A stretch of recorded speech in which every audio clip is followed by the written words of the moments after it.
Krishnaya Bhutale Srimate Bhaktivedanta Swami Niti Namine.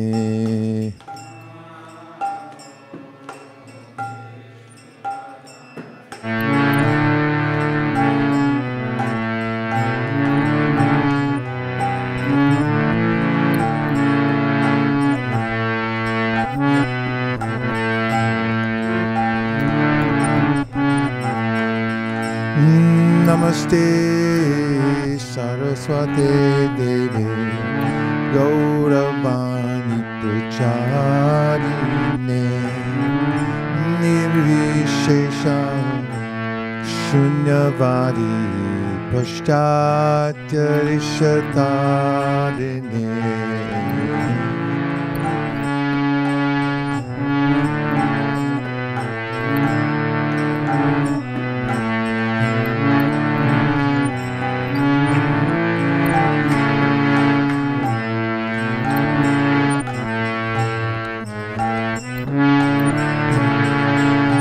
Jaya Shri Krishna Chaitanya Prabhu Nityananda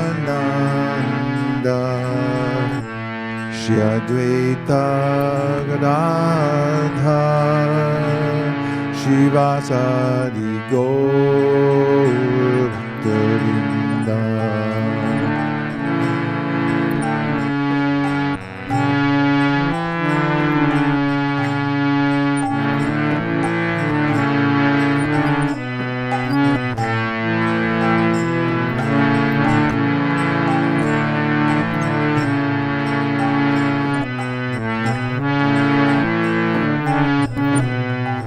Jaya Shri Krishna Chaitanya Prabhu Nityananda Shri Advaita Gadadhar Shivasadi Gaur Bhakta-vrinda.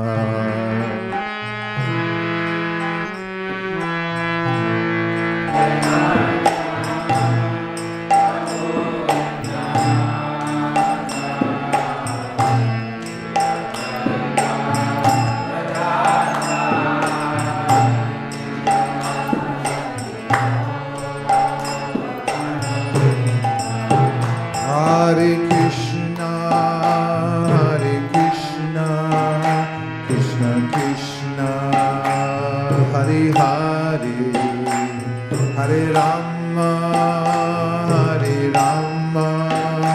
Rama Rama, Hare Hare.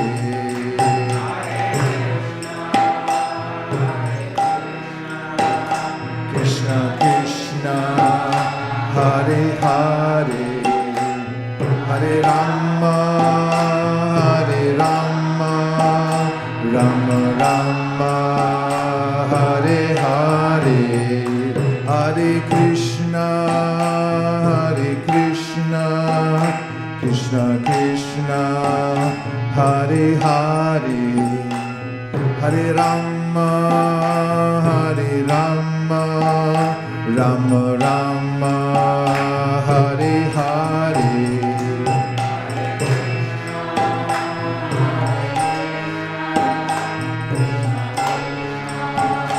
Hare Hare.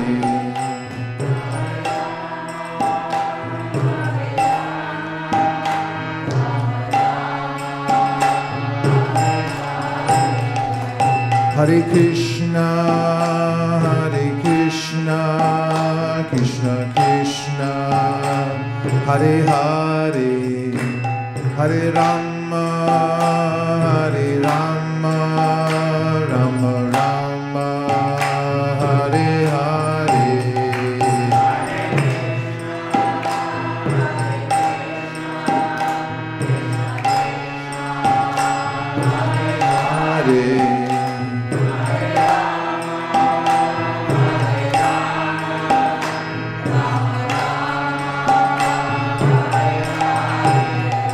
Hare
Vasudevaya. Om Namo Bhagavate Vasudevaya. Om Namo Bhagavate Vasudevaya. Narayanam Namaskritya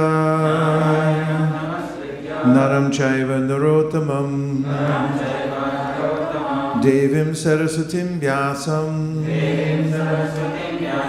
Tato Jayamudiraye. Thank you, dear devotees, Hare Krishna, for coming in. It's so nice to be here with all of you to read the Srimad Bhagavatam, and thanks everyone who's joined us online. I saw you there, Chakapran, Subhadra.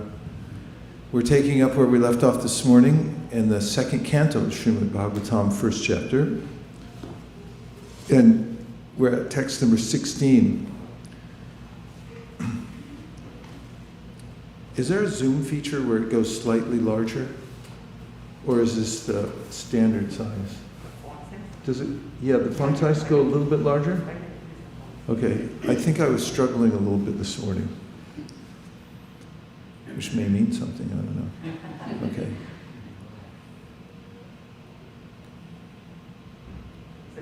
Didn't we do Katvanga?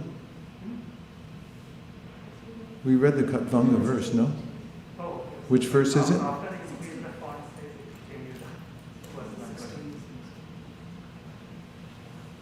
Did we read Katvanga verse? After zooming in, it changed. Oh. Okay. Grihat pravarjito dhira punyatirtha jalapluta shuchau vivikta asino vidivat kalpitasane. One should leave home and practice self-control. In a sacred place, he should bathe regularly and sit down in a lonely place, duly sanctified. Purport. To prepare oneself for the better next life, one must get out of one's so-called home. The system of Varnashrama Dharma, or Sanatana Dharma, prescribes retirement from family encumbrances as early as possible after one has passed 50 years of age. Modern civilization is based on family comforts, the highest standard of amenities, and therefore, after retirement, everyone expects to live a very comfortable life in a well-furnished home, decorated, with fine ladies and children, without any desire to get out of such a comfortable home.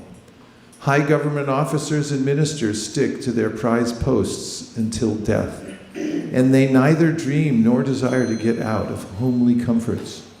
Bound by such hallucinations, materialistic men prepare various plans for a still more comfortable life. But suddenly, cruel death comes without mercy and takes away the great plan maker against his desire, forcing him to give up the present body for another body. Such a plan maker is thus forced to accept another body in one of the 8,400,000 species of life, according to the fruits of the work he has performed. In the next life, persons who are too much attached to family comforts are generally awarded lower species of life on account of sinful acts performed during a long duration of sinful life. And thus all the energy of the human life is spoiled. In other words, to be saved from the danger of spoiling the human form of life and being attached to unreal things, one must take warning of the death. One must take warning of death at the age of 50, if not earlier. The principle is that one should take it for granted that the death warning is already there, even prior to the attainment of 50 years of age. And thus, at any stage of life, one should prepare himself for a better next life. The system of the Sanatana Dharma institution is so made that the follower is trained for the better next life without any chance that the human life will be spoiled. The holy places all over the world are meant for the residential purposes of retired persons getting ready for a better next life. Intelligent persons must go there at the end of life and for that matter, after 50 years of age, to live a life of spiritual regeneration for the sake of being freed from family attachment, which is considered to be the shackle of material life. One is recommended to quit home just to get rid of material attachment, because one who sticks to family life until death cannot get rid of material attachment as long as one is materially attached. And as long as one is material attached, one cannot understand spiritual freedom. One should not, however, become self-complacent simply by leaving home or by creating another home at the holy place, either lawfully or unlawfully. Many persons leave home and go to such holy places, but due to bad association, again become family men by illicit connection with the opposite sex. The illusory energy of matter is so strong that one is apt to be under such illusion at every stage of life, even after quitting one's happy home. Therefore, it is essential that one practice self-control by celibacy without the least desire for sex indulgence. For a man desiring to improve the condition of his existence, sex indulgence is considered suicidal or even worse. Therefore, to live apart from family life means to become self-controlled in regard to all sense desires, especially sex desires. The method is that one should have a duly sanctified sitting place made of straw, deerskin, and carpet. And thus, sitting on it, one should chant the holy name of the Lord without offense, as prescribed above. The whole process is to drag the mind from material entanglements and fix it on the lotus feet of the Lord. This simple process alone will help one advance to the highest stage of spiritual success. Abhyasin manasa shuddham tivrad brahmaksharam param mano yachchij jitta shwasho brahmabhijam avismaran. After sitting in the above manner, make the mind remember the three transcendental letters AUM, and by regulating the breathing process, control the mind so as not to forget the transcendental seed. Purport: omkara, or the pranava, is the seed of transcendental realization, and it is composed of the three transcendental letters AUM. By its chanting by the mind, in conjunction with the breathing process, which is a transcendental but mechanical way of getting into trance, as devised by the experience of great mystics, one is able to bring the mind, which is materially absorbed, under control. This is the way of changing the habit of the mind. The mind is not to be killed. Mind or desire cannot be stopped, but to develop a desire to function for spiritual realization. The quality of engagement by the mind has to be changed. The mind is the pivot of the active sense organs, and as such, if the quality of thinking, feeling, and willing is changed, naturally the quality of actions by the instrumental senses will also change. Omkara is the seed of all transcendental sound, and it is only the transcendental sound which can bring about the desired change of the mind and the senses. Even a mentally deranged man can be cured by the treatment of transcendental sound. In the Bhagavad Gita, the pranava, omkara, has been accepted as the direct, literal representation of the supreme absolute truth. One who is not able to chant directly the holy name of the Lord, as recommended above, can easily chant the pranava, omkara.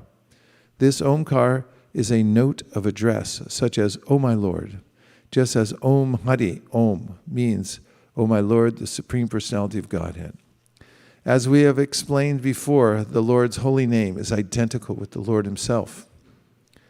So also is omkara, but persons who are unable to realize the transcendental personal form or name of the Lord on account of their imperfect senses, in other words, the neophytes, are trained to the practice of self-realization by this mechanical process of regulating the breathing function and simultaneously repeating the pranava, omkara, within the mind. As we have several times expressed, since the transcendental name, form, attributes, pastimes, etc., of the personality of Godhead are impossible to understand with the present material senses, it is necessary that through the mind, the center of central activities, such transcendental realization be set into motion. The devotees directly fix their minds on the person of the Absolute Truth, but one who is unable to accommodate such personal features of the Absolute is disciplined in impersonality to train the mind to make further progress. Do you like just hearing? Very good. Nyached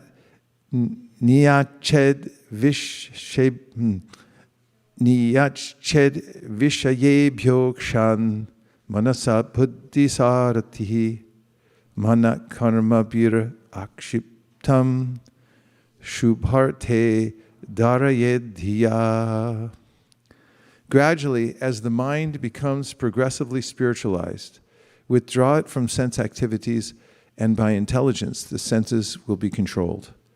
The mind, too absorbed in material activities, can be engaged in the service of the personality of Godhead and become fixed in full transcendental consciousness.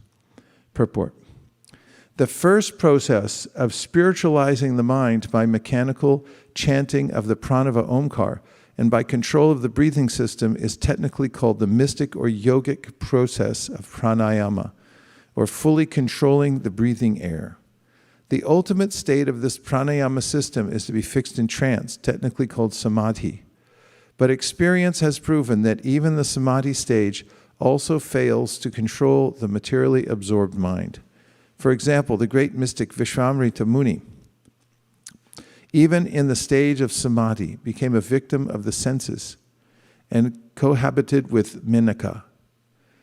History has already recorded this. The mind, although ceasing to think of sensual activities at present, remembers past sensual activities from the subconscious status and thus disturbs one from 100% engagement in self-realization. Therefore, Shukadeva Goswami recommends the next step of assured policy, namely to fix one's mind in the service of the personality of Godhead. Lord Sri Krishna, the Supreme Personality of Godhead, also recommends this direct process in the Bhagavad Gita, 647. Thus, the mind being spiritually cleansed, one should at once engage himself in the transcendental loving service of the Lord by the different devotional activities of hearing, chanting, etc. If performed under proper guidance, that is the surest path of progress, even for the disturbed mind. Text 19. Tatrai kavya vanam dhyayed avyuchinena chetasa mano nirvisayam yuktva tata kinchana nasmaret padam tat paramam vishnor mano yatra prasidati. Thereafter, you should meditate on the limbs of Vishnu, one after another, without being deviated from the conception of the complete body. Thus the mind becomes free from all sense objects. There should be no other thing to be thought upon, because the Supreme Personality of Godhead Vishnu is the ultimate truth. The mind becomes completely reconciled in Him only. Foolish persons bewildered by the external energy of Vishnu do not know that the ultimate goal of the progressive search after happiness is to get in touch directly with Lord Vishnu, the Personality of Godhead. Vishnu Tattva is an unlimited expansion of different transcendental forms of the Personality of Godhead. And the supreme or original form of Vishnu Tattva is Govinda, or Lord Krishna, the supreme cause of all causes. Therefore, thinking of Vishnu or meditating upon the transcendental form of Vishnu, specifically upon Lord Krishna, is the last word on the subject of meditation. This meditation may be begun from the lotus feet of the Lord. One should not, however, forget or be misled from the complete form of the Lord. Thus, one should practice thinking of the different parts of his transcendental body, one after another. Here in this verse, it is definitely assured that the Supreme Lord is not impersonal. He is a person, but his body is different from those of conditioned persons like us. Otherwise, meditation beginning from the pranava, omkara, up to the limbs of the personal body of Vishnu would not have been recommended by Shukadeva Goswami, for the attainment of complete spiritual perfection. The Vishnu forms of worship in great temples of India are not, therefore, arrangements of idol worship, as they are wrongly interpreted to be by a class of men with a poor fund of knowledge. Rather, they are different spiritual centers of meditation on the transcendental limbs of the body of Vishnu. The worshipable deity in the temple of Vishnu is identical with Lord Vishnu by the inconceivable potency of the Lord. Therefore, a neophyte's concentration or meditation upon the limbs of Vishnu in the temple, as contemplated in the revealed scriptures, is an easy opportunity for meditation for persons who are unable to sit down tightly at one place and then concentrate upon pranava, omkara, or the limbs of the body of Vishnu, as recommended herein by Shukadeva Goswami, the great authority. The common man can benefit more by meditating on the form of Vishnu in the temple than on the omkara, the spiritual combination of AUM, as explained before. There is no difference between omkara and the forms of Vishnu, but persons unacquainted with the science of absolute truth try to create dissension by differentiating between the forms of Vishnu and that of omkara. Here it is indicated that the Vishnu form is the ultimate goal of meditation, and as such, it is better to concentrate upon the forms of Vishnu than on impersonal omkara. The latter process is also more difficult than the former. Rajas tamobhyam akshiptam vimudham mana atmanaha yachched dharanayadhiro hantiya tat kritam malam. One's mind is always agitated by the passionate mode of material nature and bewildered by the ignorant mode of nature. But one can rectify such conceptions by the relation of Vishnu and thus become pacified by cleansing the dirty things created by them. Purport: persons generally conducted by the modes of passion and ignorance cannot be bona fide candidates for being situated in the transcendental stage of God realization. Only persons conducted by the mode of goodness can have the knowledge of the supreme truth. Effects of the modes of passion and ignorance are manifested by too much hankering after wealth and women, and those who are too much after wealth and women can rectify their leanings only by constant remembrance of Vishnu in his feature composed of impersonal potencies. Generally, the impersonalists or monists are influenced by the modes of passion and ignorance. Such impersonalists think of themselves as liberated souls, but they have no knowledge of the transcendental personal feature of the absolute truth. Actually, they are impure in heart on account of being devoid of knowledge of the personal feature of the absolute. In the Bhagavad Gita, it is said that after many hundreds of births, the impersonal philosopher surrenders unto the personality of Godhead. To acquire such a qualification of God realization in the personal feature, the neophyte impersonalist is given a chance to realize the relation of the Lord in everything by the philosophy of pantheism.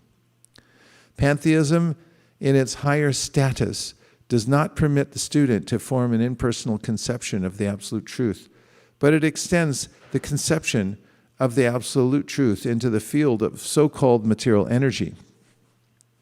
Everything created by the material energy can be dovetailed with the absolute by an attitude of service, which is the essential part of living energy.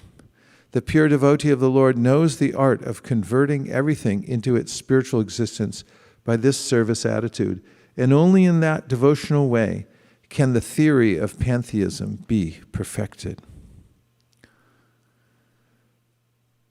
Everyone okay? Better than okay. Yasyam sandaryamanayam yogino bhakti lakshanaha ashu sampadhyate yoga ashrayam bhadram ikshataha. O king, by this system of remembrance and by being fixed in the habit of seeing the all-good personal conception of the Lord, one can very soon attain devotional service to the Lord under his direct shelter. Purport: success of mystic performances is achieved only by the help of the devotional attitude. Pantheism, or the system of feeling the presence of the Almighty everywhere, is a sort of training of the mind to become accustomed to the devotional conception. And it is this devotional attitude of the mystic that makes possible the successful termination of such mystic attempts. One is not, however, elevated to such a successful status without the tinge of mixture in devotional service. The devotional atmosphere created by pantheistic vision develops into devotional service in later days, and that is the only benefit for the impersonalists. It is confirmed in the Bhagavad Gita 12.5 that the impersonal way of self-realization is more troublesome because it reaches the goal in an indirect way, although the impersonalist also becomes obsessed with the personal feature of the Lord after a long time.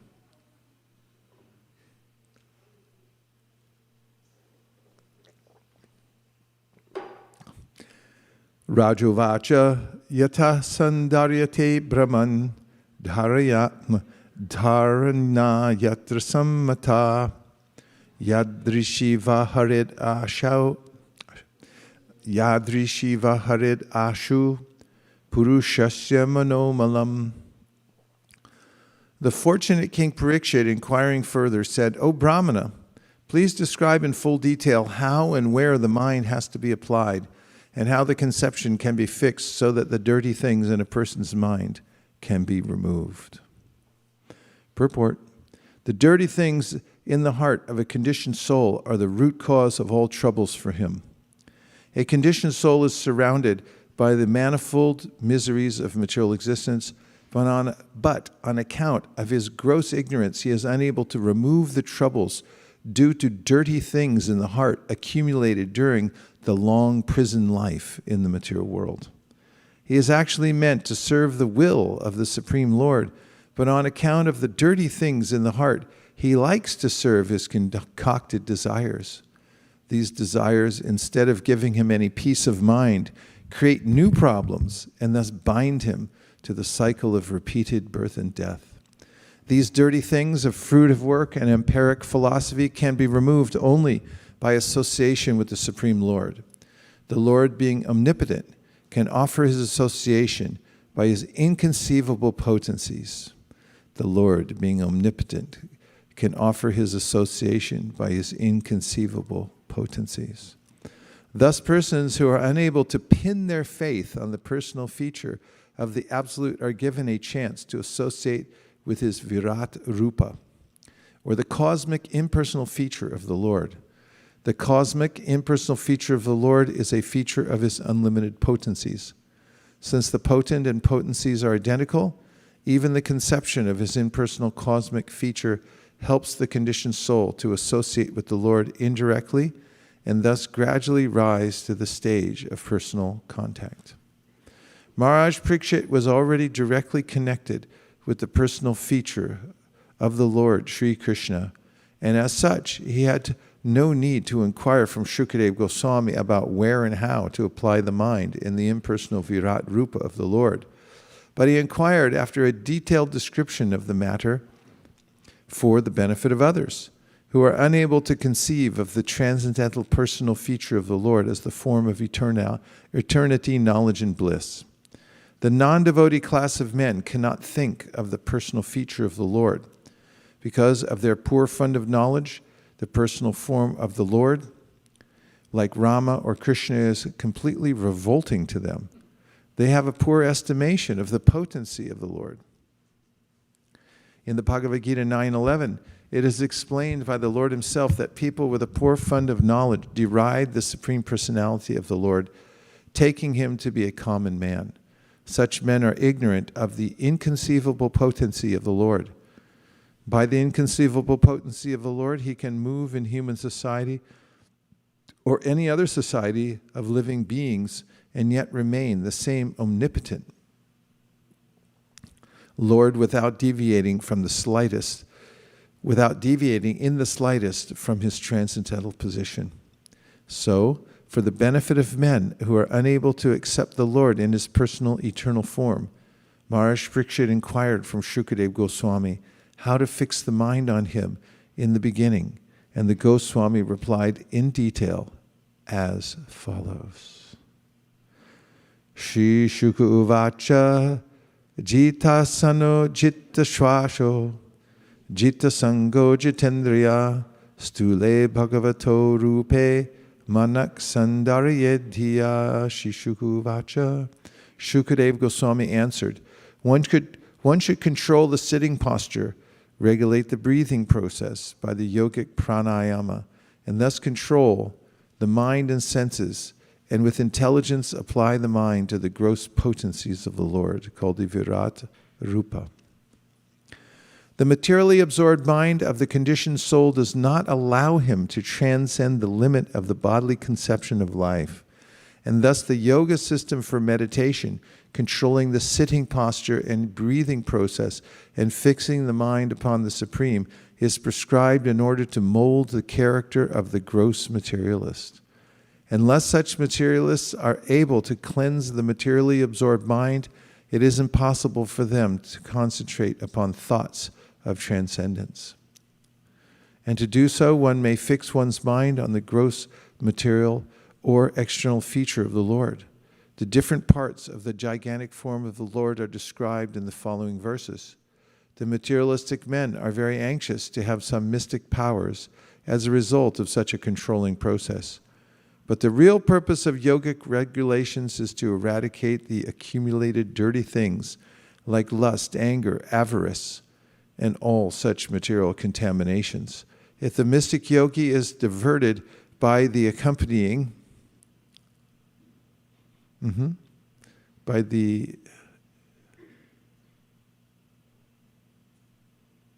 feats. Okay, back to the beginning of the sentence. It's a long sentence, though, I think. But the real purpose of yogic regulation is to eradicate the accumulated dirty things like lust, anger, avarice, and all such material contaminations. If the mystic yogi is diverted by the accompanying feats of mystic control, then his mission of yogic success is a failure, because the ultimate aim is God realization. He is therefore recommended to fix his gross materialistic mind by a different conception and thus realize the potency of the Lord. As soon as the potencies are understood to be instrumental manifestations of the transcendence, one automatically advances to the next step, and gradually the stage of full realization becomes possible for him. Visheshastasya deho yam stavishtascha staviyasam yatredam vyajate vishvam bhutam pavyam bhavachchasat. The gigantic manifestation of the phenomenal material world as a whole is the personal body of the Absolute Truth, wherein the universal resultant past, present, and future of material time is experienced. Purport: anything, either material or spiritual, is but an expansion of the energy of the Supreme Personality of Godhead. And as stated in the Bhagavad Gita 13:13, the omnipotent Lord has his transcendental eyes, heads, and other bodily parts distributed everywhere. He can see, hear, touch, or manifest himself anywhere and everywhere, for he is present everywhere as the supersoul of all infinitesimal souls, although he has his particular abode in the absolute world. The relative, where are we? Although he is in his abode, his energy is distributed everywhere, just as the sun is localized as well as expanded everywhere, since the rays of the sun, being non-different from the sun, are accepted as expansions of the sun disk. In the Vishnu Purana, where? It is said that as fire expands its rays and heat from one place, similarly, the Supreme Spirit, the personality of Godhead, expands himself by his manifold energy everywhere and anywhere. The phenomenal manifestation of the gigantic universe is only a part of his Virat body.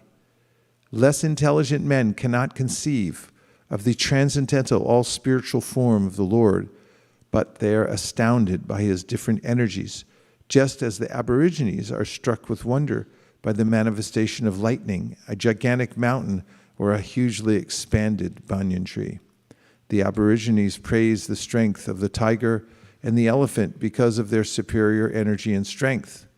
The Asuras cannot recognize the existence of the Lord, although there are vivid descriptions of the Lord in the revealed scriptures, although the Lord incarnates and exhibits his uncommon strength and energy, and although he is accepted as the Supreme Personality of Godhead by learned scholars and saints like Vyasadeva, Narada, Asita, and Devala in the past, and by Arjuna in the Bhagavad Gita, as also by the Acharyas like Shankara, Ramanuja, Madhva, and Lord Sri Chaitanya in the modern age. The Asuras do not accept any evidential proof from the revealed scriptures, nor do they recognize the authority of the great Acharyas. They want to see with their own eyes at once. Therefore, they can see the gigantic body of the Lord as Virat, which will answer their challenge. And since they are accustomed to paying homage to superior material strength, like that of the tiger, elephant, and lightning, they can offer respect to the Virat-rupa. Lord Krishna, by the request of Arjuna, exhibited his Virat-rupa for the Asuras. A pure devotee of the Lord, being unaccustomed to looking into such a mundane, gigantic form of the Lord, requires special vision for the purpose. The Lord, therefore, favored Arjuna with special vision for looking into his Virat-rupa, which is described in the 11th chapter of the Bhagavad Gita. This Virat-rupa of the Lord was especially manifested not for the benefit of Arjuna, but for that unintelligent class of men who accept anyone and everyone as an incarnation of the Lord, and so mislead the general mass of people. For them, the indication is that one should ask the cheap incarnation to exhibit his Virat-rupa and thus be established as an incarnation. The Virat-rupa manifestation of the Lord is simultaneously a challenge to the atheist and a favor for the Asuras, who can think of the Lord as Virat and thus gradually cleanse the dirty things from their hearts in order to become qualified to actually see the transcendental form of the Lord in the near future.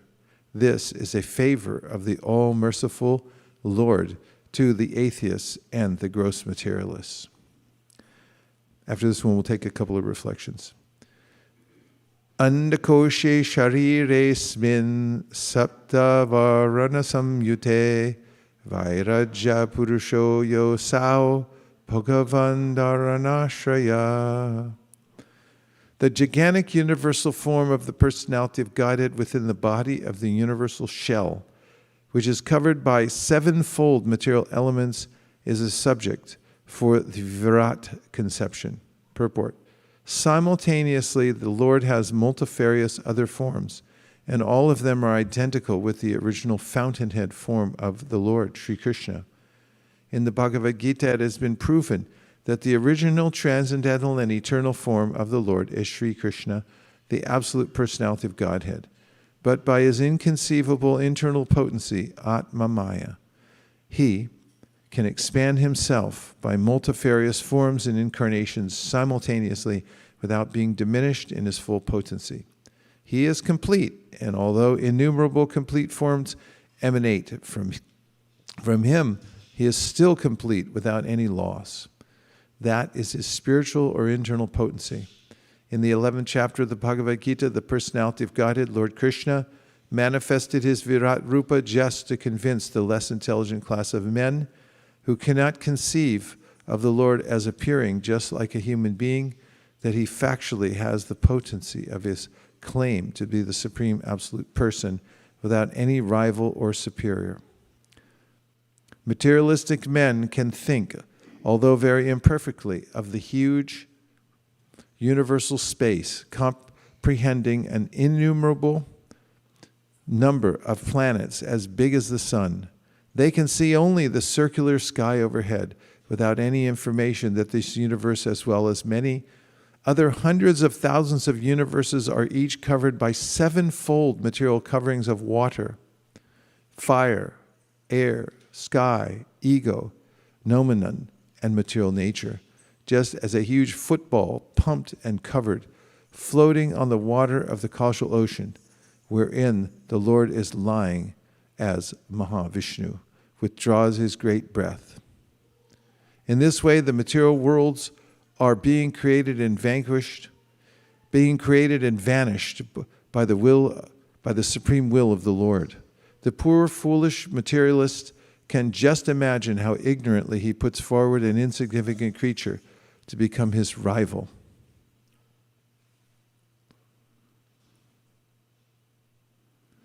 Krishna, Hare Krishna, Krishna Krishna, Hare Hare, Hare Rama.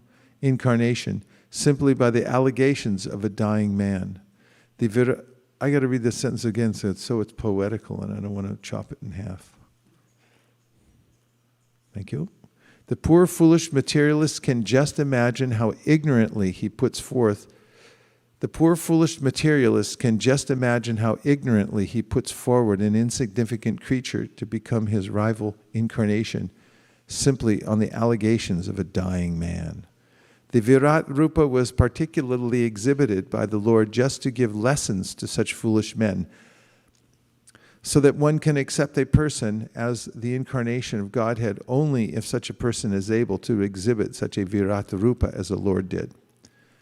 The materialistic person may concentrate his mind upon the Virat, or gigantic form of the Lord, in his own interest, or as recommended by Shukadeva Goswami, but he must be on his guard not to be misled by pretenders who claim to be the identical person as Lord Krishna, but are not able to act like him or exhibit the Virat-rupa, comprehending the whole of the universe.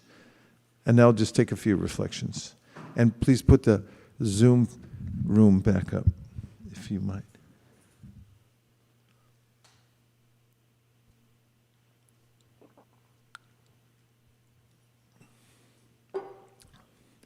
Prabhu. So one of the things that struck me is that the universal form is a favor to the atheists because they can't comprehend Krishna's personal form. Then Krishna gives them the taste of what big or what powerful means. So. Yeah. It's a indication of the accommodating nature of the Bhagavatam. From the very beginning, we get the idea that there's a way for everyone to start, no matter what situation one's in. No one's out and out disparaged. They're just given an opportunity to move forward. And I also noticed that Prabhupada punctuates all these points by saying that very soon they'll see the personal form of the Lord. Even though they're taking a very indirect path. He's so helpful and optimistic of the success of everyone due to the association of the Bhagavata that he makes these very declarative statements. Okay, what else did you hear that stuck? Yes, Vaisesika. I like the point saying that by changing the quality of thinking, feeling, and willing, one's actions also, the quality of one's actions also can be changed. So just like changing the quality, the qualities of thinking, feeling, and willing. Willing, the quality of actions also can be changed. The qualities of actions could also be changed. Such a simple process. Yeah, like we can understand. Simple, but maybe not easy at first, except by the association of devotees and so forth. Clear path. Yeah, clear path. Thank you. Nice. Sukeshwari. Prabhu, I have a question. So does that mean that everybody who's an impersonalist today can actually become a devotee? Would all of them become devotees? Probably if they meet you. So you'll give them a Bhagavatam set. We met all these Mayavadis when we were in Dameshwara Mahaprabhu's temple. Were you all there? And we were singing Hare Krishna. They couldn't chant. Then we sang Doyal Nitai Chaitanya Boli, and they went nuts. You know, for a long time they were just standing there like looking at us. They wouldn't chant Hare Krishna. But then Nitai and Chaitanya, and they started dancing, smiling, chanting, everything. So, what was the question? Mayavada. Yeah, what about them?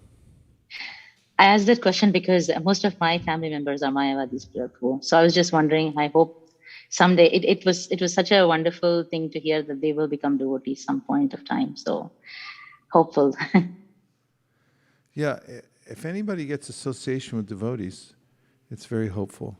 Otherwise, Sri Upanishad says that those who worship the impersonal absolute enter into the darkest region of ignorance.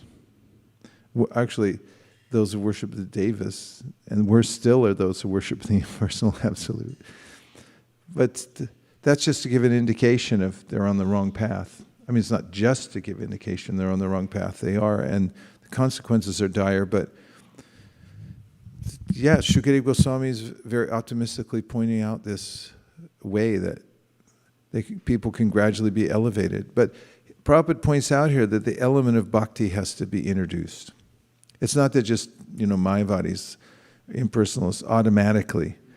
Maya mukta jivana nahi swata Krishna gyan. It's not automatic that somebody comes to Krishna consciousness. Even Shukadeva Goswami, who was an impersonalist at first, then heard the Bhagavatam because his father went out of his way to interject the Bhagavatam into his ears. He sent his students out to recite it. And when Shukadeva heard that, then he realized a higher quality of energy. So your Bhagavatam distribution is very important. Thank you. Okay. Anyone else? Yes. I was appreciating how there's description of the mind. So at one point it said the mind has to be dragged. The next few verses it says the mind is progressive. And then eventually it says that how the mind becomes reconciled with the meditation of the Lord. So I was just appreciating how from dragging the mind, it becomes reconciled with the Vishnu. Becomes reconciled. Yeah. And you're indicating that as like the progressive path. At some point it becomes willing and eager to hear about Krishna. Yes, because the mind is very notoriously famous to distract all of us from spiritual paths. Yeah. Good to see it getting reconciled. Yeah. And we can feel the mind becoming cooperative as we continue the practice of devotional service. And it manifests in the form of spiritual strength, that although there's some suggestion by the mind that to do some mundane thing, and then there's a higher intelligence, a sense that says, why would I do that? What a waste of time. I don't get any points for that one. And then there's a momentum that one develops by hearing and chanting in the association of devotees. Okay, one more. Yes. Hare Krishna Maharaj. In one of the purports, Prabhupada was saying that pantheism, or the system of seeing the Lord everywhere, so that this is sort of a training for the mind to become accustomed to devotional service. And then he goes on to say that it is with this, because of this devotional attitude, the mystic makes possible the successful termination of such mystic attempts. And then gradually... Say that last part again. I'll just read it. Pantheism, or the system of feeling the presence of the Almighty everywhere, is a sort of training of the mind to become accustomed to the devotional conception. And it is this devotional attitude of the mystic that makes possible the successful termination of such mystic attempts. Nice. Yeah. And then they become devotees later on. Yes. That's how Prabhupada ends all the sections. And then they become devotees later on. Okay. Let's go back and read a little more.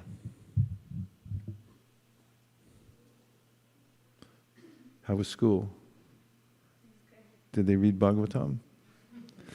They didn't know it was Kartik, right? It's good to see you. Okay, here we go, 26. Patalam etasya hi padamulam patandi prashni prapadye rasatalam mahatalam vishvasrijota gulpam talatalam vai purushasya jange. Jange, what does that mean? The shanks. The shanks. Okay. Persons who have realized it have studied that the planets known as Patala constitute the bottoms of the feet of the universal Lord, and the heels and the toes are the Rasatala planets. The ankles are the Mahatala planets, and his shanks constitute the Talatala planets. Purport: outside the bodily existence of the Supreme Personality of Godhead, the manifested cosmic existence has no reality. Everything and anything of the manifested world rests on him, as confirmed in the Bhagavad Gita 9.4. But that does not imply that everything and anything in the vision of the materialist is the Supreme Personality.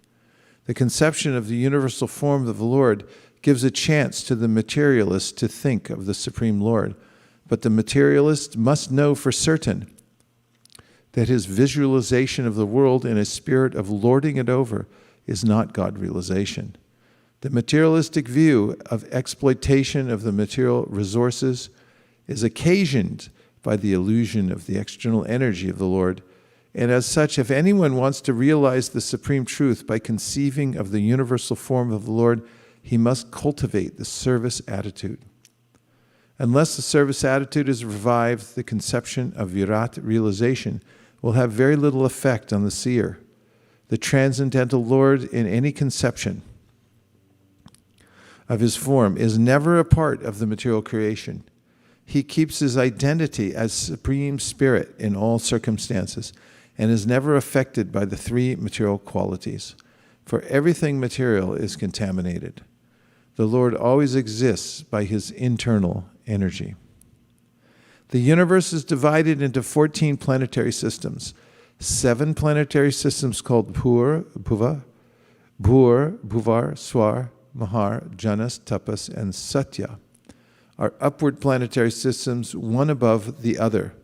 There are also 7 planetary systems downward, known as Atala, Vitala, Sutala, Talatala, Mahatala, Rasatala, and Patala, gradually one below the other. In this verse, the description begins from the bottom because it is in the line of devotion that the Lord's bodily description should begin from his feet. Shukadeva Goswami is a recognized devotee of the Lord, and he is exactly correct in the description. Dvejanani sutalam vishvamurter uru dravyam vitalam chatalam cha mahitalam taj jaghanam mahipate nabastalam nabisuro grananti. The knees of the universal form are the planetary system of the name Sutala, and the 2 thighs are the Vitala and Atala planetary systems. The hips are Mahitala, and outer space is the depression of his navel.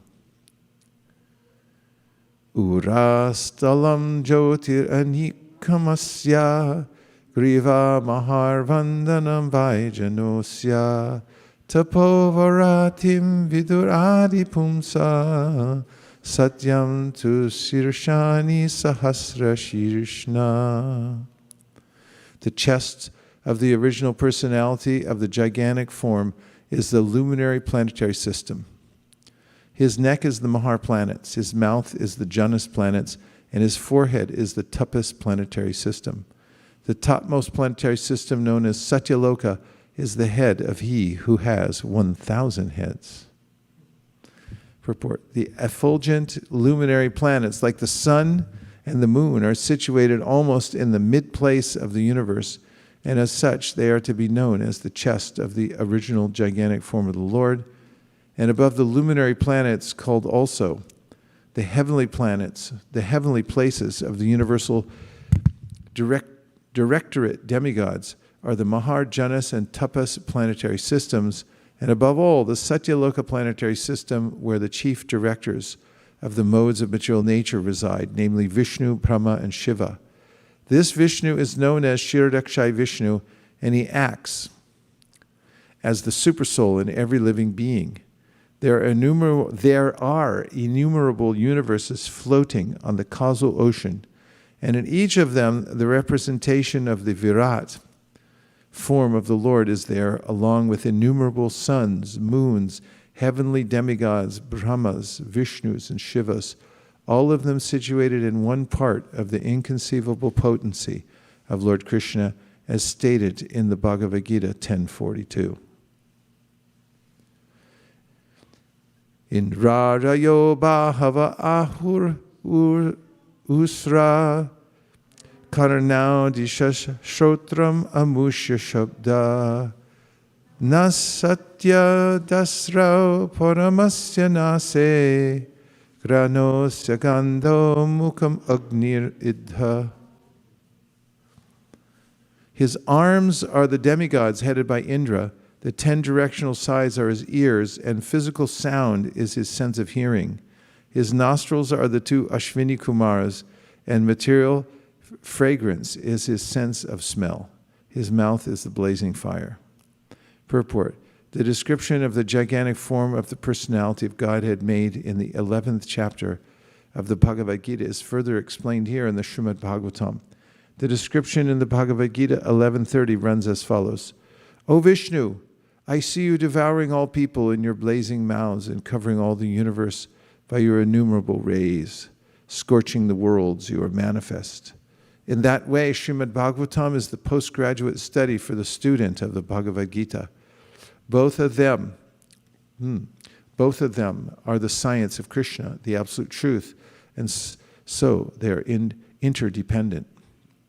The conception of the Virat-Purusha, or the gigantic form of the Supreme Lord, is said to include all the dominating demigods as well as the dominated living beings. Even the minutest part of a living being is controlled by the empowered agency of the Lord. Since the demigods are included in the gigantic form of the Lord, worship of the Lord, whether in his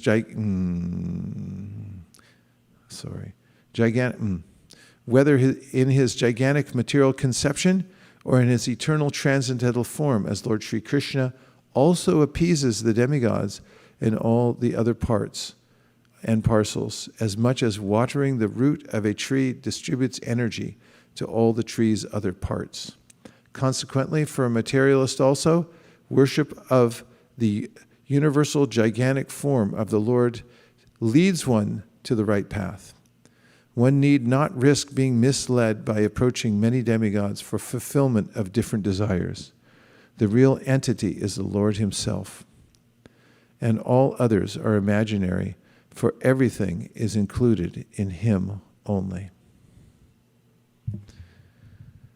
Jaur akshani chakshur abhut patanga pakshmani vishnur ahani ubhecha tad bru vrajimba parameshti dishnyam aposmyata talu rasa eva jihva.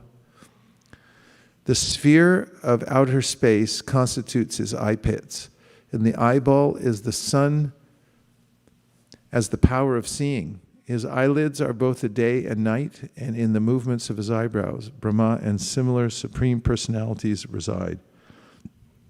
His palate is the director of water, Varuna, and the juice or essence of everything is his tongue.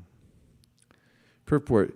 To common sense, the description in this verse appears to be somewhat contradictory because sometimes the sun has been described as the eyeball and sometimes as the outer space sphere. But there is no room for common sense in the injunctions of the Shastras. We must accept the description of the Shastras and concentrate more on the form of the Virat-rupa than on common sense. Common sense is always imperfect, whereas the description in the Shastras is always perfect and complete. If there is any incongruity, it is due to our imperfection and not the Shastras. That is the method of approaching Vedic wisdom. Chandam syanantasya shiro grananti damstra yamasneha kala dvijani haso jano mudha karicha maya duranta sargo yad abhanga moksha. Abhanga moksha. What does that mean? Whose glance casting over moksha. They say that the Vedic hymns are the cerebral passage of the Lord, and his jaws of teeth are Yama, god of death, who punishes the sinners. The art of affection is his set of teeth, and the most illusory material energy is his smile. This great ocean of material creation is but the casting of his glance over us. Haribo. According to Vedic assertion, this material creation is the result of the Lord's casting a glance over the material energy, which is described herein as the most illusory energy. The conditioned souls who are allured by such materialism should know that the material temporary creation is simply an imitation of the reality, and that those who are captivated by such alluring glances of the Lord are put under the direction of the controller of sinners called Yamaraj. The Lord smiles affectionately, displaying his teeth. The intelligent person who can grasp these truths about the Lord becomes a soul fully surrendered unto him. Everyone happy? Yes. Vrito Dasa. Vrito Tarausto Dara Eva Lopo Dharmas Dano Dharma Patosya Prashtam Kastasya Medram Vrishanau Chamitrao Kukshi Samudra Giriosti Sangra. Modesty is the upper portion of his lips. Hankering is his chin. Religion is the breast of the Lord, and irreligion is his back. Brahmaji, who generates all living beings in the material world, is his genitals, and the Mitra Varunas are his two testicles. The ocean is his waist, and the hills and mountains are the stacks of his bones. Purport. The Supreme Lord is not impersonal, is misconceived by less intelligent thinkers. Rather, he is the Supreme Person, as confirmed in all authentic Vedic literatures. But his personality is different from what we can conceive. It is stated here that Brahmaji acts as his genitals and that the Mitra Varunas are his two testicles. This means that as a person he is complete with all bodily organs, but they are of different types with different potencies. When the Lord is described as impersonal, therefore, it should be understood that his personality is not exactly the type of personality found within our imperfect speculation. One can, however, worship the Lord even by seeing the hills and mountains or the ocean and the sky as different parts and parcels of the gigantic body of the Lord. The Virat-Purusha, the Virat-rupa as exhibited by Lord Krishna to Arjuna, is a challenge to the unbelievers. You know, there were so many times I would receive, when I was out on book distribution in the airport, people give me a little, what is called a tract, and Christians make tiny little booklets that explain their basic philosophy of accepting Jesus Christ, and then he'd be your personal savior. And they would, in one of them, they had a drawing on the front about entering the kingdom of God, and had a picture of God, but you couldn't see him. It was just the throne and then a light, and there was no personality there. And in one sense, it's difficult to conceive of a supreme person when one is a competitor. In other words, if I desire material enjoyment in this world, it means I'm competing against God, because first of all, I was thinking about this the other day, that a thief can never be grateful. Because if you steal something from someone, the intent of them giving it to you is gone. And you can't actually feel gratitude. Because gratitude means you don't have anything, and then you are given something as a gift. Plus, there has to be a personal intention behind it. There had to be a motive of a good motive behind it.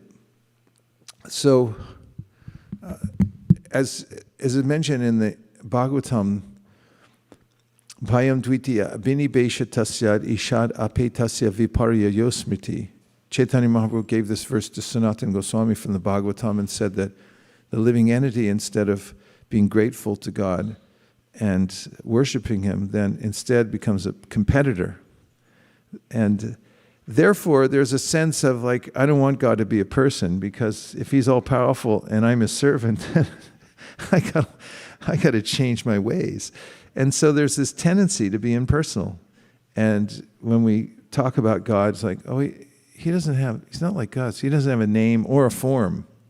It's like, oh, that's convenient. And so there was a point I was coming to, but I interrupted myself. Yeah, before the thief even. So, yeah. So this, right, I know what it was. It was something actually, a very demonstrative of this principle. I was in the Denver airport. Denver was always a rough and tumble airport to distribute. A lot of skiers who were very kind of upwardly mobile and not that interested, especially in the era we were there. They were like, I'm going to Breckenridge, get out of my way. And then there were a lot of cowboys. And they weren't great either. So anyway, one day I stopped this cowboy and he bought a second count of the Bhagavatam, because we used to distribute individual books. When they'd come out, we'd have the individual book and we'd just distribute it. It's like, what's this? 8th canto, it's about Gajendra in the middle of the airport. And so anyway, I distributed this second canto, and I was going on with my work, and then about an hour later, the cowboy came back, and he had his thumb in the book open to this purport, this particular verse about the anatomically complete form of the universal form. And he had circled, certain sections, and he said, give me my money back. I said, why? And he said, just give me my money back. And it's like, he looked a little serious about it, so not wanting to end up physically impaired, I gave him his money back, and he just handed me the book sort of unceremoniously, but left the place open so I could see why he was so disturbed. And it was this verse and purport, and he just called in now, and he's still mad. No. But I stood there for a while thinking, like, well, what am I supposed to do, I mean, God's a person. I can't help you on this one, buddy. You're going to have to come to this and at some point to realize that, you're not the Supreme Personality of Godhead. You don't get to be the complete person, and God isn't, So it's very interesting when you enter into the Bhagavatam. You're coming into the section where Shukadeva immediately goes to the fact that God's a person, and he's describing how to come to that realization as quickly as possible. Because unless we have that understanding, then we're in the darkness of ignorance. And we can't come out of the material nature unless we know that we have a relationship with the Supreme Personality of Godhead. And the Bhagavatam takes us step by step so that we can come to that position and then actually give our whole hearts in service in a relationship to Krishna. It's quite amazing, don't you think? Yeah. Do you like the cowboy story? Yes. Okay. We got more where that came from. All right. Nadyo sanadyo ta. Nadyo sanadyo ta taranti ruh. No, wait. Nadyo sanadyo ta tanu ruhani. Mahi ruha vishvatano nripendra. Ananta virya shvasitam matartishva. Gatir vaya karma guna prabhava pravaha. Apologies. O king, the rivers are the veins of the gigantic body, the trees are the hairs of his body, and the omnipotent air is his breath. The passing ages are his movements, and his activities are the reactions of the three modes of material nature. I think that Michael Cassidy, remember we heard that song, Protoplasmic Crud? There's another one about the universal form, if you want to find it. The personality of God, it is not dead stone. I think it's that song, O Govinda within my heart, celestial herdsman, lotus-eyed one. The personality of Godhead is not a dead stone, nor is he inactive, as is poorly thought by some schools. He moves with the progress of time, and therefore he knows all about past and future along with his present activities. There is nothing unknown to him. The conditioned souls are driven by the reactions of the modes of material nature, which are the activities of the Lord. As stated in the Bhagavad Gita 7:12, the modes of nature act under his direction only, and as such, no natural functions are blind or automatic. The power behind the activities is the supervision of the Lord, and thus the Lord is never inactive as is wrongly conceived. The Vedas say that the Supreme Lord has nothing to do personally, as is always the case with superiors, but everything is done by his direction. As it is said, not a blade of grass moves without his sanction. In the Brahma Samhita it is said that all the universes and the heads of them, the Brahmas, exist only for the duration of his breathing period. The same is confirmed here. The air on which the universes and the planets within the universes exist is nothing but a bit of the breath of the unchallengeable Virat-Purusha. So even by studying the rivers, trees, air, and passing ages, one can conceive of the personality of Godhead without being misled by the formless conception of the Lord.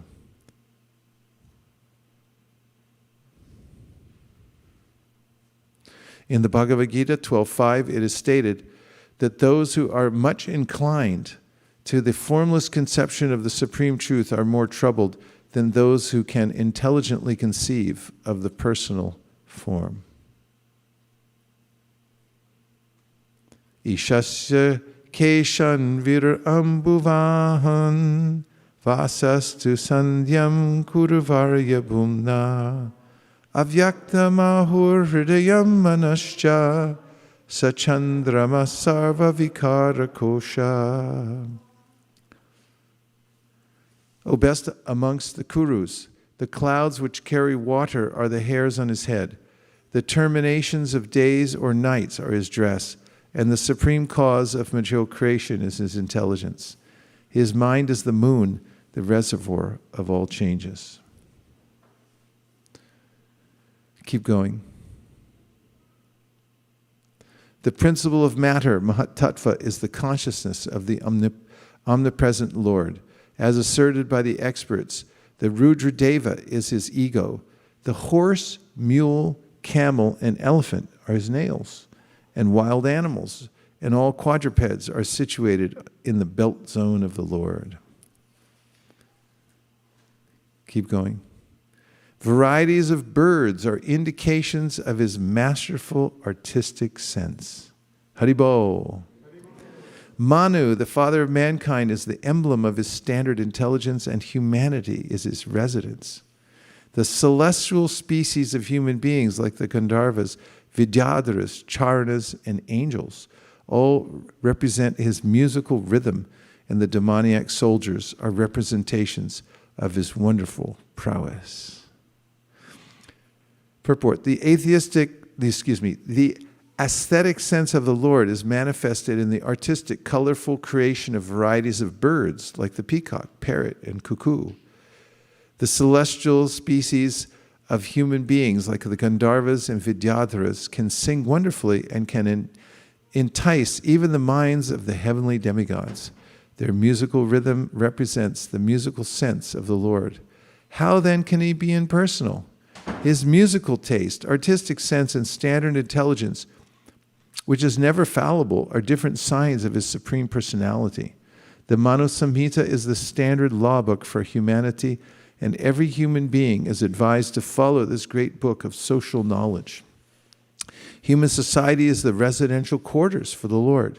This means that the human being is meant for God realization and association with God. This life is a chance for the conditioned soul to regain his eternal God consciousness and thus fulfill the mission of life. Maharaj Prahlad is the right type of representative of the Lord in the family of Asuras. None of the living beings is away from the Lord's gigantic body. Each and every one has a particular duty in relation to the Supreme Body. Disruption in the matter of discharging the specific duty assigned to each and every living being is the cause of disharmony between one living being and another. But when the relation is reestablished, in relation with the Supreme Lord, there is complete unity between all living beings, even up to the limit of the wild animals and human society. Lord Chaitanya Mahaprabhu displayed this living unity in the jungle of Madhya Pradesh, where even the tigers, elephants, and many other ferocious animals perfectly cooperated in glorifying the Supreme Lord. That is the way to peace and amity all over the world. Keep going. Thank you. The Virat-Purusha's face is the Brahmanas, his arms are the Kshatriyas, his thighs are the Vaishyas, and the Shudras are under the protection of his feet. All the worshipable demigods are also overtaken by him. It is the duty of everyone to perform sacrifices with feasible goods to appease the Lord. Monotheism is practically suggested here. Offering sacrifices to many demigods under different names is mentioned in the Vedic literatures. But the suggestion made in this verse is that all those varieties of demigods are included in the form of the Supreme Personality of Godhead. They are only the parts and parcels of the original whole. Similarly, the divisions of the orders of human society, namely the Brahmanas, the intelligent class, the Kshatriyas, the administrators,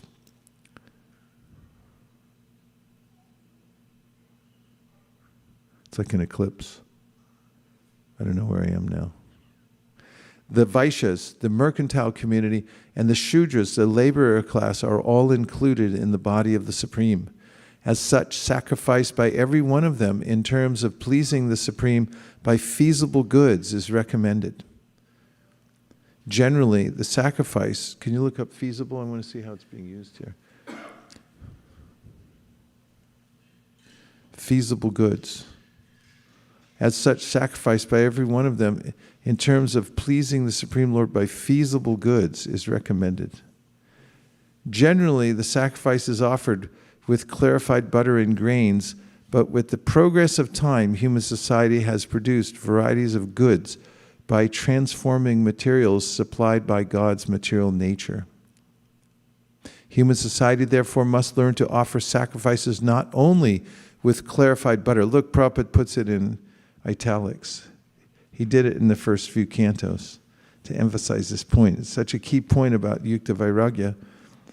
Human society therefore must learn to offer sacrifices not only with clarified butter, but also with other manufactured goods in the propagation of the Lord's glory, and that will bring about perfection in human society. What do you got for us here? Feasible, adjective, possible to do easily or conveniently. And another one is likely, probable. Where does the word come from? Latin, facere, and then Old French, faire, which is do or make, and then feasible. Anything from the etymological dictionary?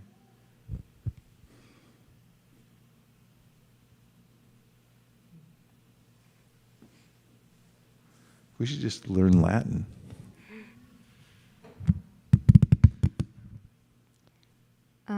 Capable of being done, accomplished, or carried out. And then mid-15th century from Anglo-French, feasible. Possible that may be done, easy, convenient. To make, do, perform from the Proto-Indo-European root, to set, put. To what? Set or put. Set or put. Like it's available, it's set or put. Okay. Prabhupada emphasized it with italics. The intelligent class of, thank you. The intelligent class of men or brahmanas may give direction for such sacrifices in consultation with the previous acharyas. The administrators may give all facilities to perform such sacrifices. The Vaishya class or mercantile community who produce such goods may offer them for sacrifice, and the Shudra class may offer their manual labor for the successful termination of such sacrifice. Thus, by the cooperation of all classes of human beings, the sacrifice recommended in this age, namely the sacrifice of congregational chanting of the holy name of the Lord, may be executed for the common welfare of all the people of the world. Haribol. Do you want a 2-minute break? 3? Yes. 3-minute break. We'll be back here at 3:35. 7:30. 7:43. 7. See you back at 7:42. Hare Krishna. 7:46. Just come back in 3 minutes.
We're continuing with the reading of the Srimad Bhagavatam, the literary incarnation of Krishna,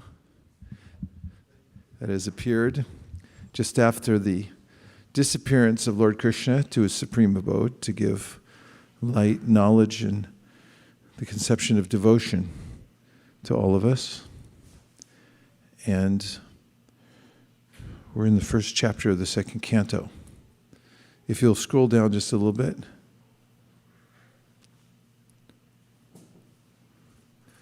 I have thus explained to you the gross material, gigantic conception of the personality of Godhead. One who seriously desires liberation concentrates his mind on this form of the Lord, because there is nothing more than this in the material world.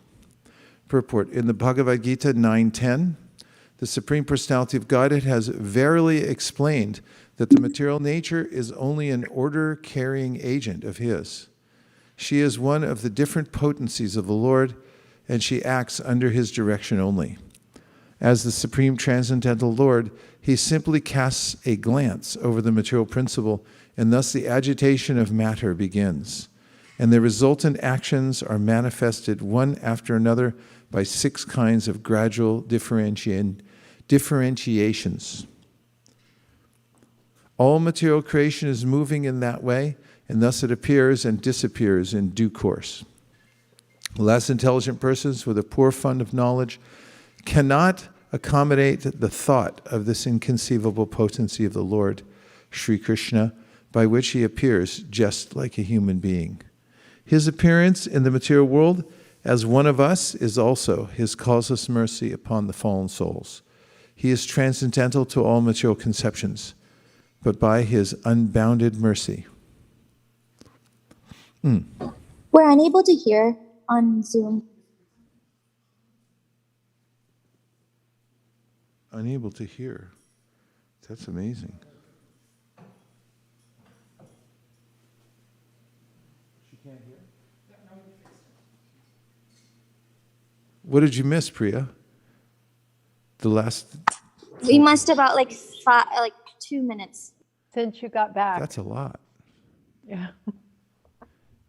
All right, we'll try to mark that space so you can catch up on it. Well, you're reading from the book, right? I'm following along. All right, on the I'll just keep screen, going yeah. then. Inconvenience is regretted. Sorry. His unbounded mercy upon His pure devotees. Go up a little more so get a beginning of a sentence, please. His appearance in the material world as one of us is also His causeless mercy upon the fallen souls. He is transcendental to all material conceptions, but by His unbounded mercy upon His pure devotees, He comes down and manifests Himself as the personality of Godhead. Materialistic philosophers and scientists are too much engrossed with atomic energy and the gigantic situation of the universal form, and they offer respect more seriously to the external phenomenal feature of the material manifestations than to the nominal principle of spiritual existence. Look at nominal.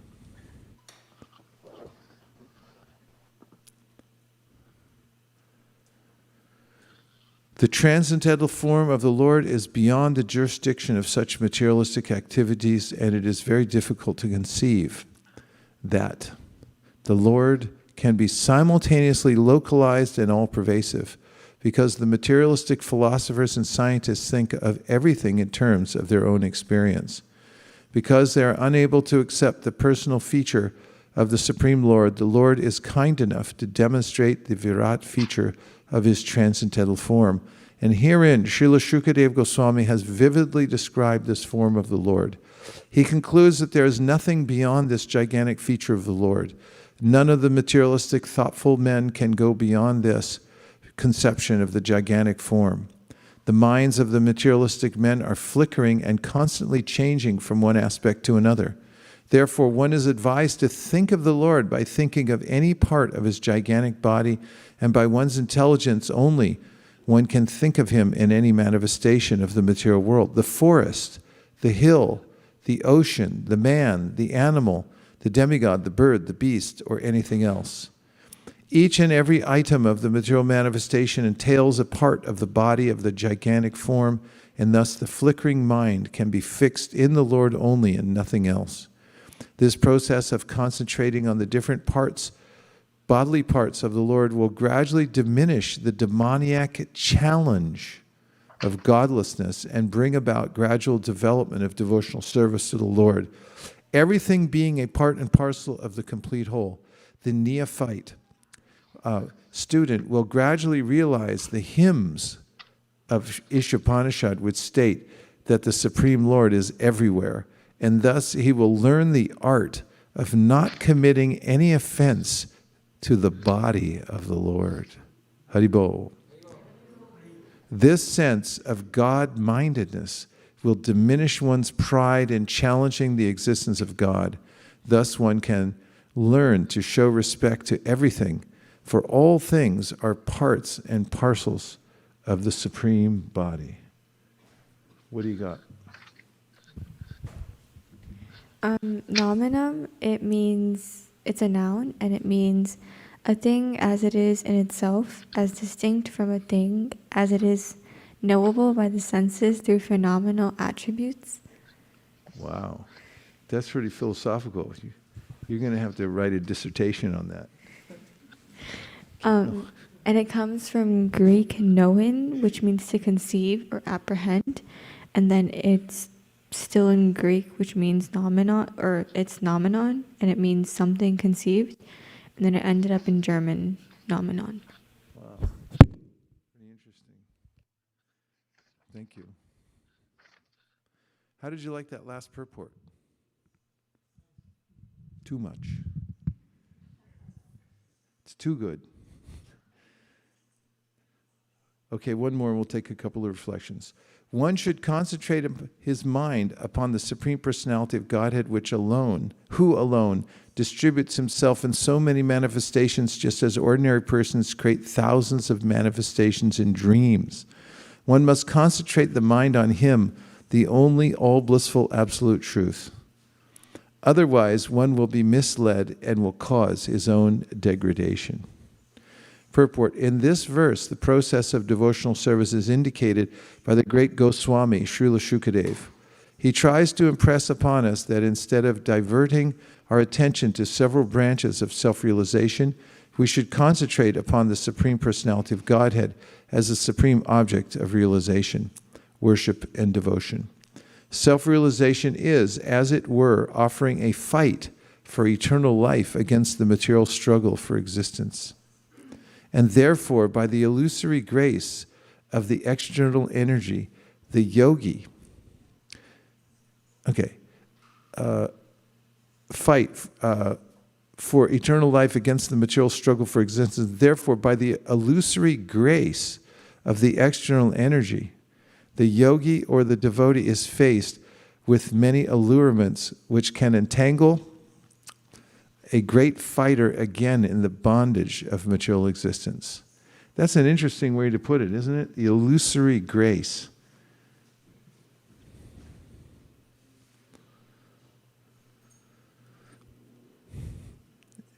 It's going to entangle a great fighter again in the bondage of material existence. Wow. A yogi can attain miraculous successes in material achievements such as anima, lakima, by which one can become more minute than the minutest or lighter than the lightest, or in the ordinary sense one can achieve material benedictions in the shape of wealth and women. But one is warned against such allurements because entanglement again in such illusory pleasure means degradation of the self and further imprisonment in the material world. By this warning, one should follow one's vigilant intelligence only. Follow your vigilant intelligence only. The Supreme Lord is one, and his expansions are various. He is therefore the supersoul of everything. When a man sees anything, he must know that his seeing is secondary and the Lord's seeing is primary. One cannot see anything without the Lord's having first seen it. That is the instruction of the Vedas and the Upanishads. So whatever we see or do, the supersoul of all acts of seeing or doing is the Lord. This theory of simultaneous oneness and difference between the individual soul and the supersoul is propounded by Lord Sri Chaitanya Mahaprabhu as the philosophy of achintya beda beda tattva. The Virat-rupa, or the gigantic feature of the Supreme Lord, includes everything materially manifested, and therefore the Virat, or gigantic feature of the Lord, is the supersoul of all living and non-living entities. But the Virat-rupa is also the manifestation of Narayan or Vishnu. And going further on and on, one will eventually see that Lord Krishna is the ultimate supersoul of everything that be. The conclusion is that one should unhesitatingly become a worshipper of Lord Krishna, or for that matter, his plenary expansion Narayan and none else. In the Vedic hymns, it is clearly said that first of all, Narayan cast a glance over matter, and thus there was creation. Before creation, there was neither Brahma nor Shiva, and what to speak of others. Sripad Shankaracharya has definitely accepted this, that Narayan is beyond the material creation, and that all others are within the material creation. The whole material creation, therefore, is one with and different from Narayan, simultaneously, and this supports the Achintya Veda Bheda Tattva philosophy of Lord Sri Chaitanya Mahaprabhu. Being an emanation from the glancing potency of Narayan, the whole material creation is non-different from him, but because it is the effect of his external energy, Bahiranga Maya, and is aloof from the internal potency, Atma Maya, the whole material creation is different from him at the same time. The example given in this verse very nicely is that of the dreaming man. The dreaming man creates many things in his dream, and thus he himself becomes the entangled seer of the dream and is also affected by the consequences. This material creation is also exactly a dreamlike creation of the Lord, but he, being the transcendental supersoul, is neither entangled nor affected by the reactions of such a dreamlike creation. He is always in his transcendental position, but essentially he is everything and nothing is apart from him. As a part of him, one should therefore concentrate on him only without deviation. Otherwise, one is sure to be overcome by the potencies of the material creation one after another. It is confirmed in the Bhagavad Gita 9.7 as follows: Sarva bhutani kaunteya prakritim yanti mamikam kalpakshayi punastani kalpadau visrajam yaham. O son of Kunti, at the end of the millennium, every material manifestation enters into my nature, and at the beginning of another millennium, by my potency, I again create. The human life, however, is an opportunity to get out of this repetition of creation and annihilation. It is a means whereby one may escape the Lord's external potency and enter into his internal potency. Thus end the Bhaktivedanta purports of the second canto, first chapter of the Srimad Bhagavatam, entitled The First Step in God Realization, thus proving the principle of be a sage page by page. Haribol. Bravo!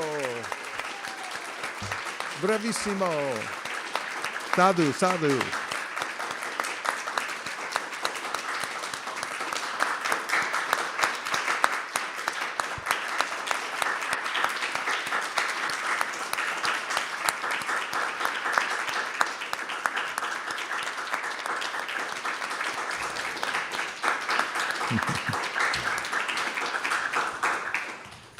Definitely the greatest show in Silicon Valley tonight.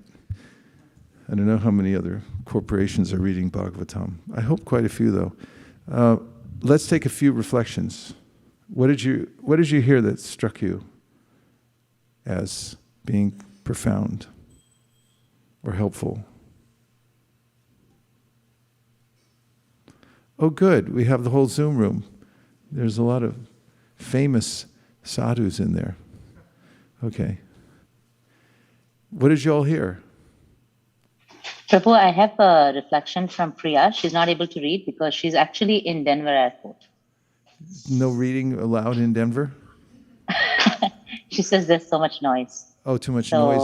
Oh, you're in the airport. Okay, good. Yes, Prabhu. So can I read on her behalf? Yes, please. In relation to Srila Prabhupada firmly establishing the Lord as person, I wanted to share that I went to a Christian school for about 2 years. I found that some of their underlying philosophy, a relationship with God, is that he is not a describable person, rather an energy or being, and he was more predominantly fulfilling the role as an order supplier. I feel that this was painful and impersonal. This was painful and impersonal. If God Himself, who created us, is not a person and is nothingness, what would happen to me when I leave this world? Would I become nothing too? The conception that the Lord is a person provides a soul, an infinite world of life and inspiration to strive for a higher goal. There is a guarantee of externality. Also, we would like to check in from Denver Airport. That's Priya. Haribo. Nice one. Thank you for that anecdote from the Christian school. As we were discussing earlier, there's a way in which oftentimes people have a nondescript description of the personality of it. It comes to a point, yes, he's a person, but indescribable is just energy. Doesn't go any further than that. Okay, there was another hand up, I saw it. Maybe it was in here. Yes. Here comes the mic, right behind you.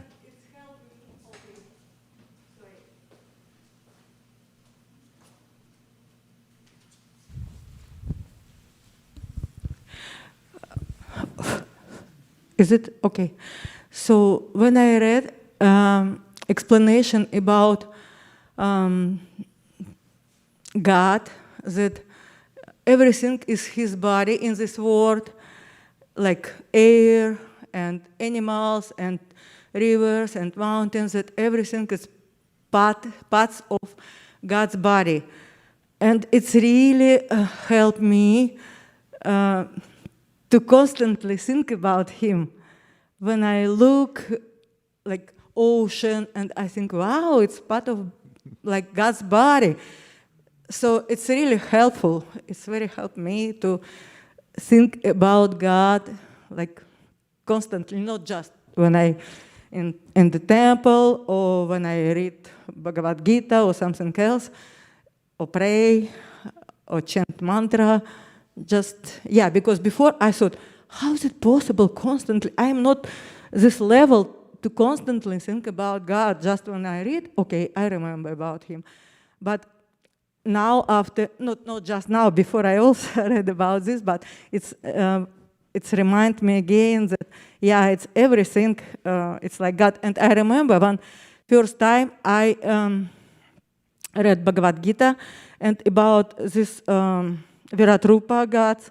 It was first time just for me when I read this, and I thought, oh my God, it was really realization that it's like was deep. I think it was mercy from God, or maybe from Srila Prabhupada, that I realized that, my God, it's everything. It's like in the God body, and God is everywhere. And I remember my mood for that day. It was constantly like all day when I went on the street, like took walk, and then met with my friends, I had such a high level of, like, I don't know, maybe vibration of spirit, that everyone except like peace of God and everything. And my friend asked, what is it with you? You look like very happy. I said, I am really. I just see everything in God's body. So, yeah, so it's great that we can get this knowledge and then can get this some realization and remember about God like this. Sorry, so long. Haribo.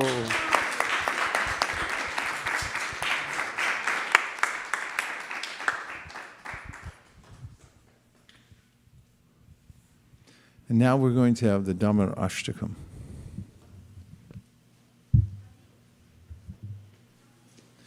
So you can turn, if you wish, towards the deity.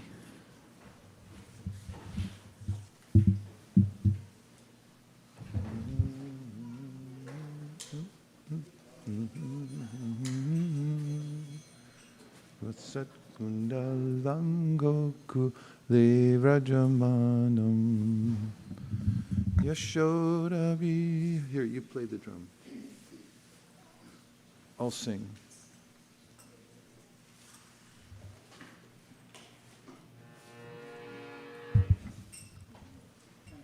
Please. Namamishwaram Sakchit Anandarupam Latsat Kundalam Gokule Brajamanam.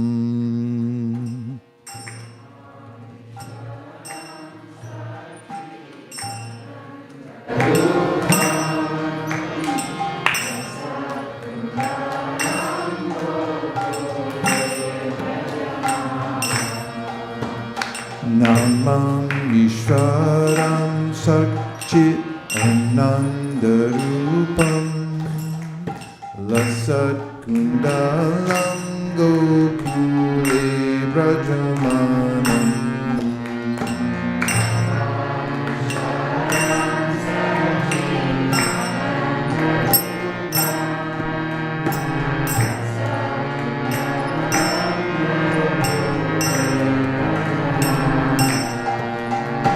Yashoda Biyolukala Davamanam Param Rishtam Bhadyanta Todrutya Gopya.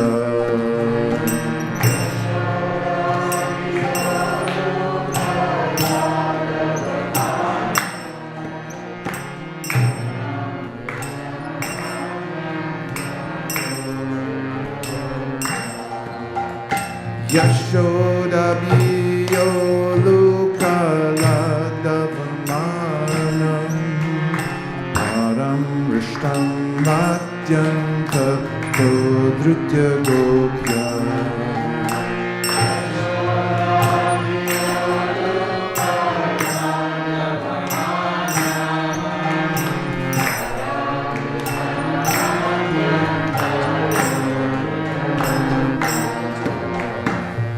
Tantam Muho Nitra Jumam Brajantam Karambo Jajugnena Santaka Nitra.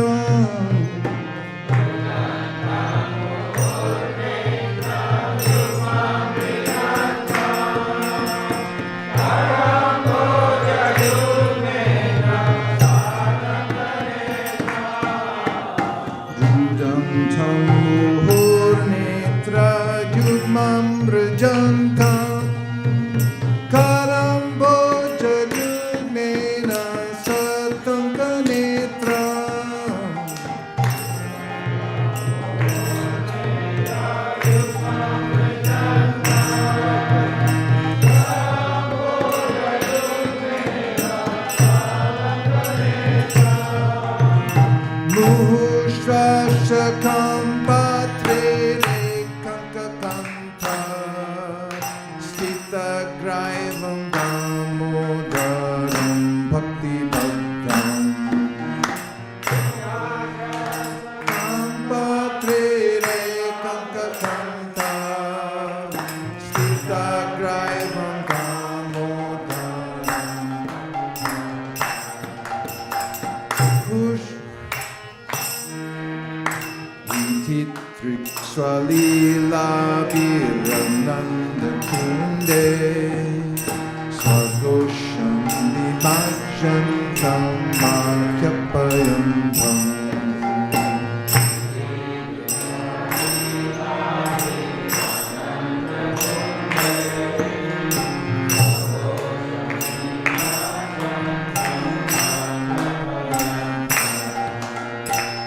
Tidriksvalila Virananda Kunde Sagosham Nimajjantam Makyapayantam.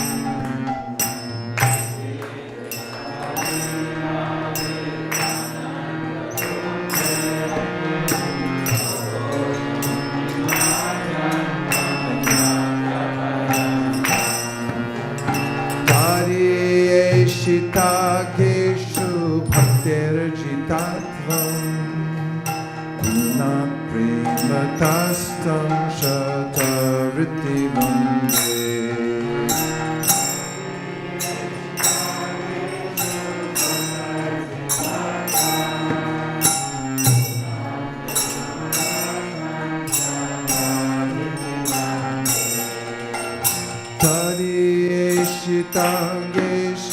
bhaktirchitatvam na prematastam shata vritti bande.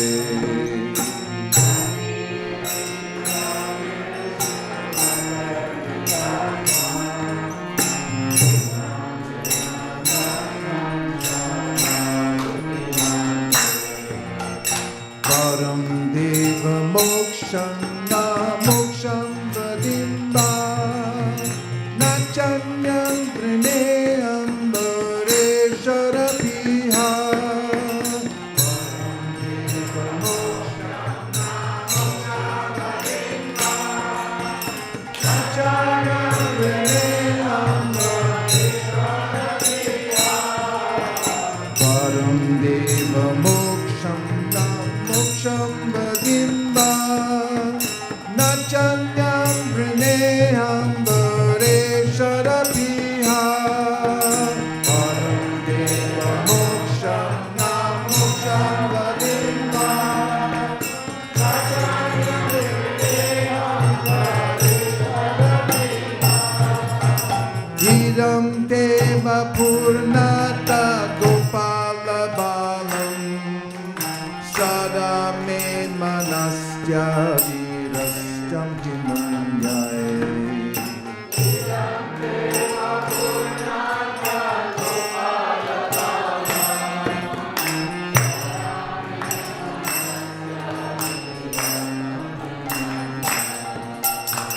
Idam deva purnata gopala balam sada me manastya virastam kimanyai.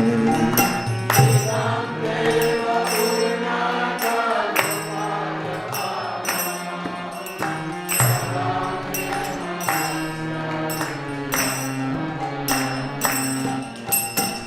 idam te mukam bojam atyantamilai Vitam kundalai stipta raktaishta gopya.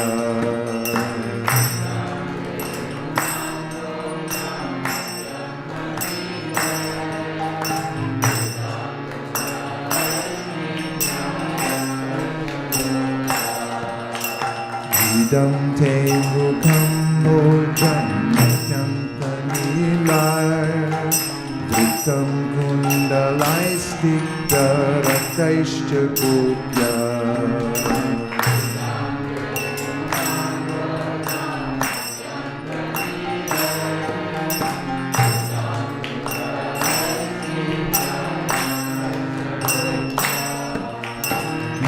Muhushchumbitam bimbaradadaramne manastya virastamavam lakshadabhaya.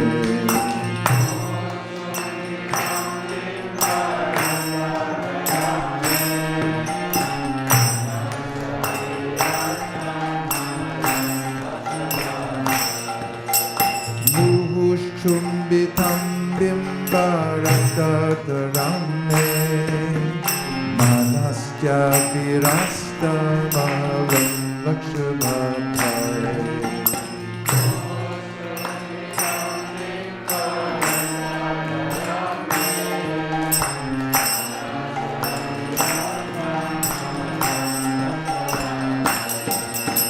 Namo Devadam Dharananta Vishnu Prasida Prabodhuta Jalati Magna.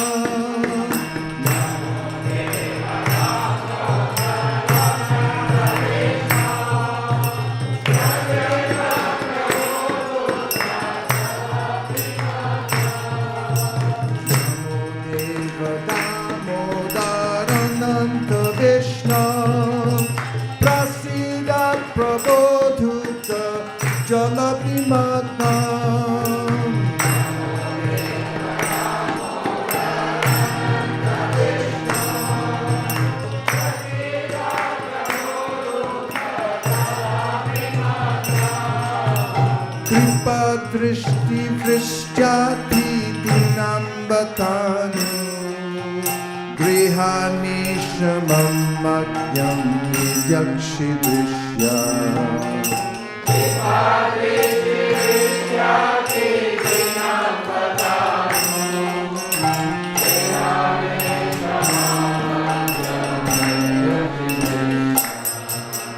Kripa drishti vrishyati dinamvatanu grihaneshamam magyam yakshi drishya.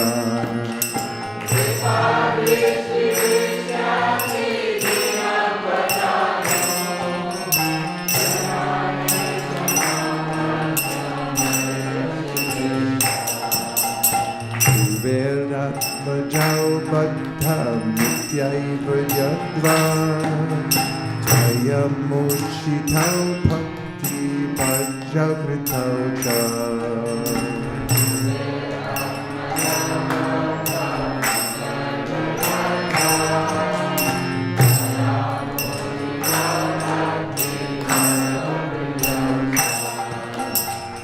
Veratmajau baddha nityaiva yadva tvayamuchitau bhakti bhajagritau cha.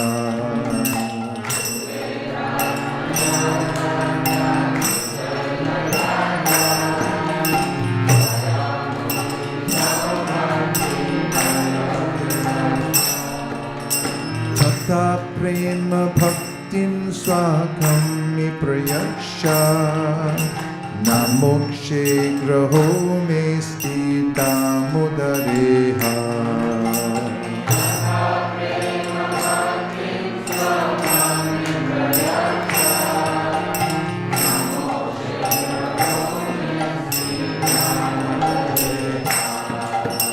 Tata prema bhaktin swakam mi prayaksha namokshe graho me stita mudareha.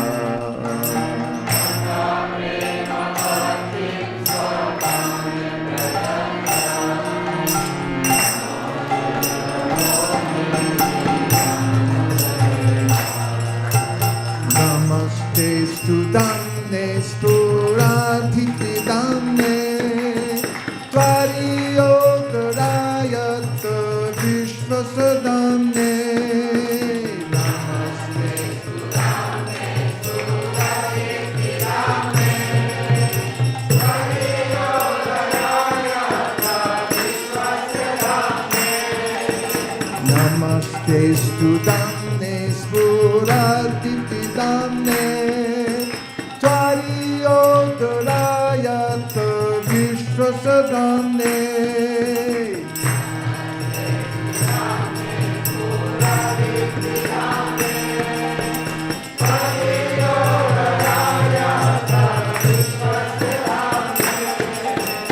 Namo Radhikaya Tadiya Priyaya Namo Nanta Vilaya Devaya Tubham.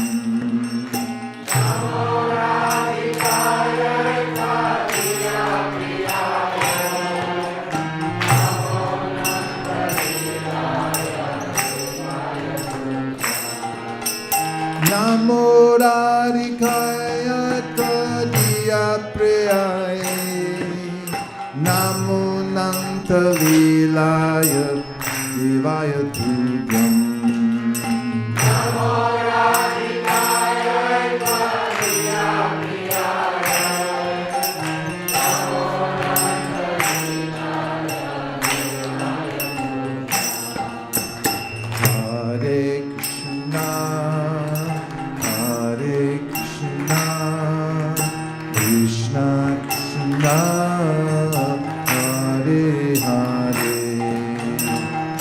Hare Rama, Hare Rama, Rama Rama, Hare Hare, Hare Krishna, Hare Krishna,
Krishna Hare Hare,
Rama Rama, Hare Hare,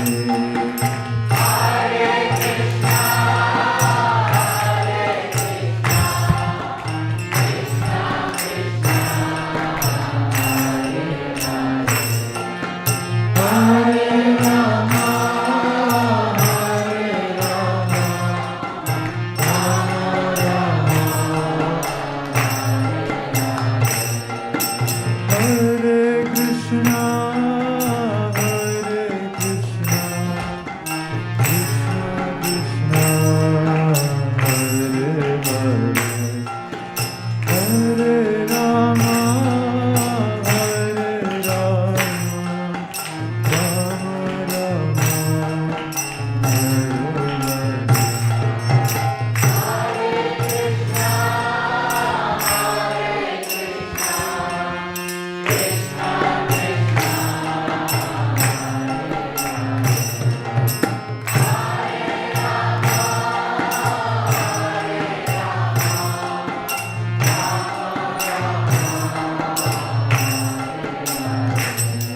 Hare Krishna, Hare Krishna, Krishna Krishna, Hare Hare, Hare Rama, Hare Rama, Rama Rama, Hare Hare.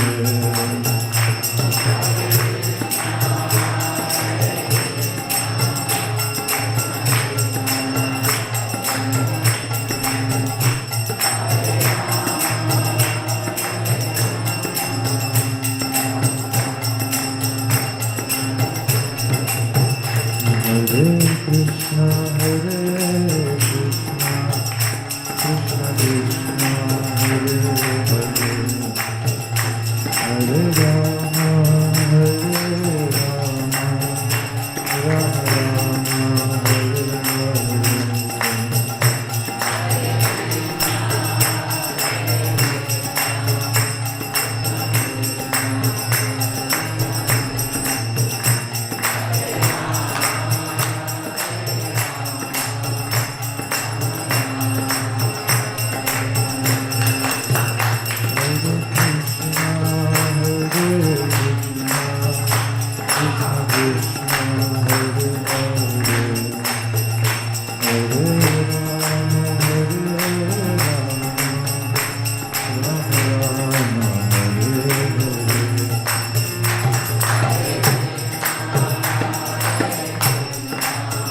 Krishna, Hare Krishna, Krishna Krishna, Hare Hare, Hare Rama, Hare Rama, Rama Rama, Hare Hare.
Hare Rama,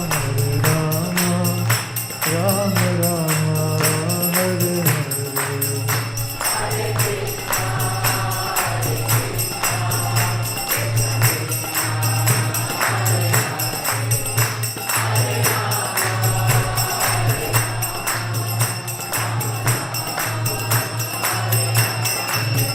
Jaya Radha Madan Mohan Radha Madan Mohan Radhe.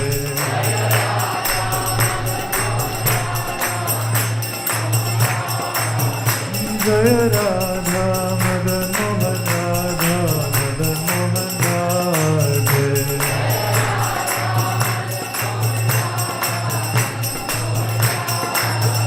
Jaya Gauramita Jaya Gauramita Jaya Gauramita Jaya Gauramita.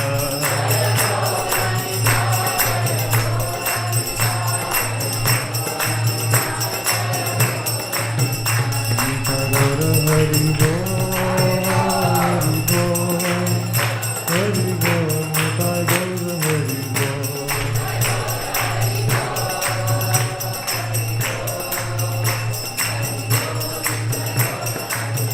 Nita Gaura Hari Bol, Hari Bol, Hari Bol, Nita Gaura Hari Bol.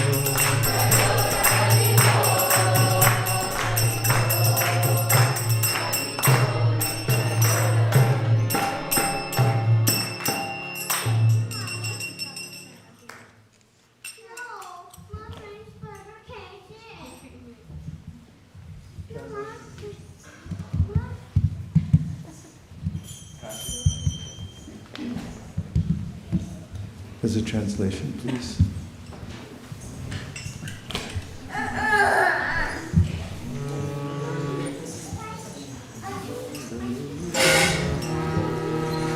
To the Supreme Lord, whose form is the embodiment of eternal existence, knowledge, and bliss, whose shark-shaped earrings are swinging to and fro, who is beautifully shining in the divine realm of Gokula, who I, due to the offense of breaking the pot of yogurt that his mother was churning into butter and then stealing the butter that was kept hanging from a swing, is quickly running from the wooden grinding mortar in fear of Mother Yashoda, but who has been caught from behind by her, who ran after him with greater speed.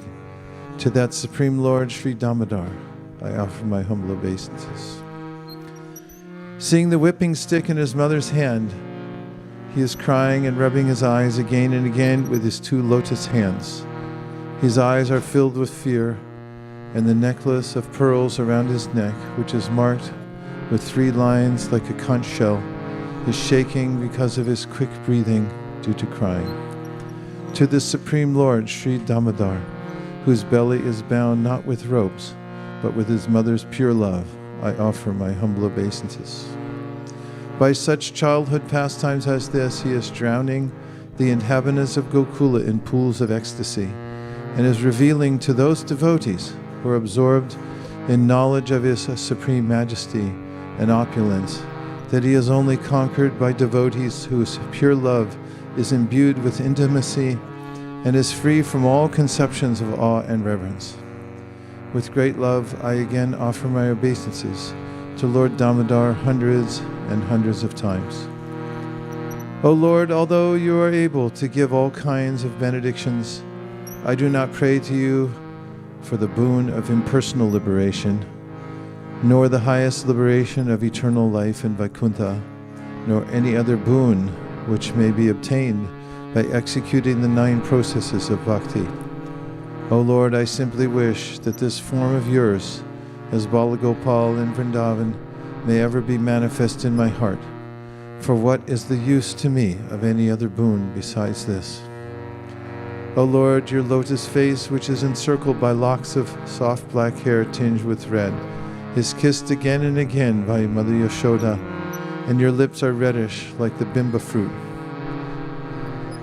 May this beautiful vision of your lotus face be ever manifest in my heart. Thousands and thousands of other benedictions are of no use to me. O Supreme Godhead, I offer my obeisances unto you, O Damodar, O Ananta, O Vishnu, O Master.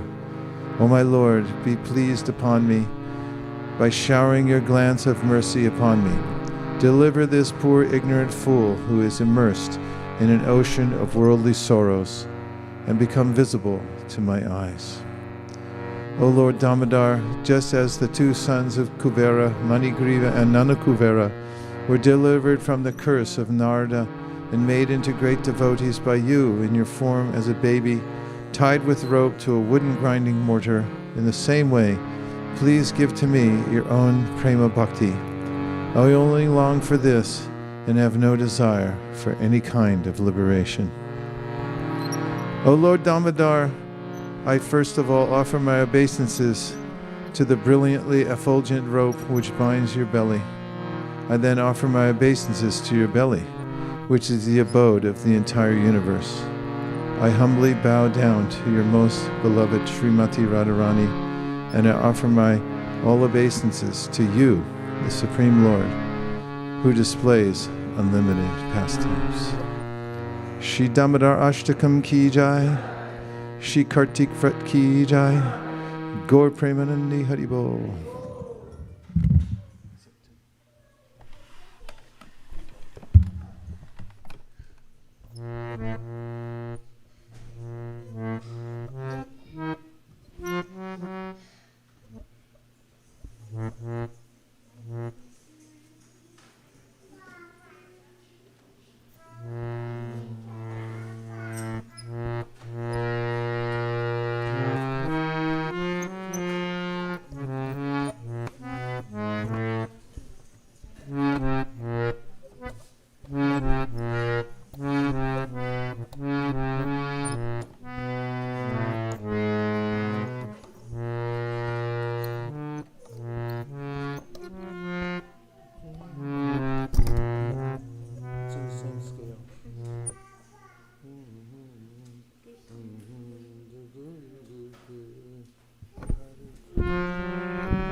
You know it?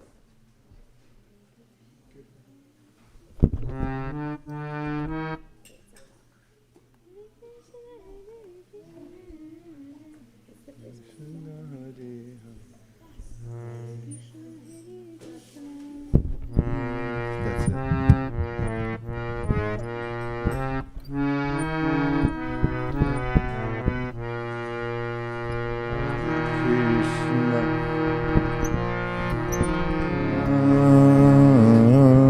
Krishna Krishna Hare Hare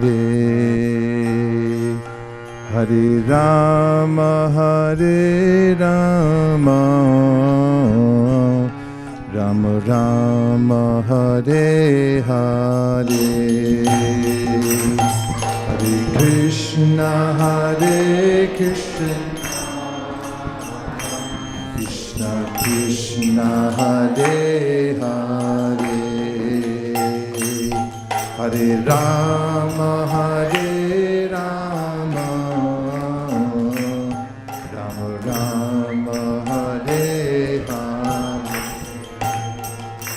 Hare Krishna Hare Krishna Krishna Krishna Hare Hare Hare Rama Hare Rama Rama Rama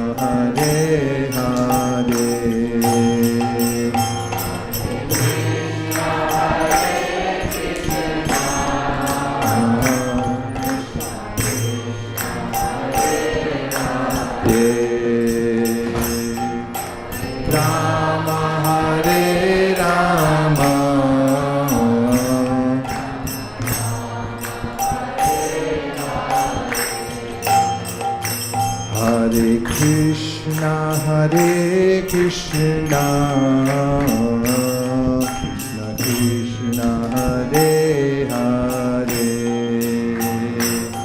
Hare Rama, Hare Rama, Rama Rama, Hare Hare.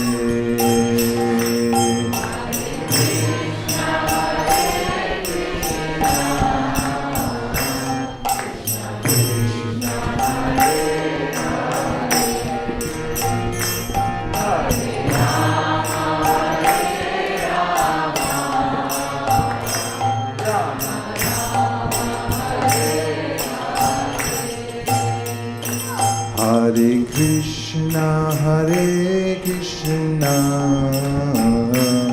Krishna Krishna, Hare Hare, Hare Rama, Hare Rama, Rama Rama, Hare Hare.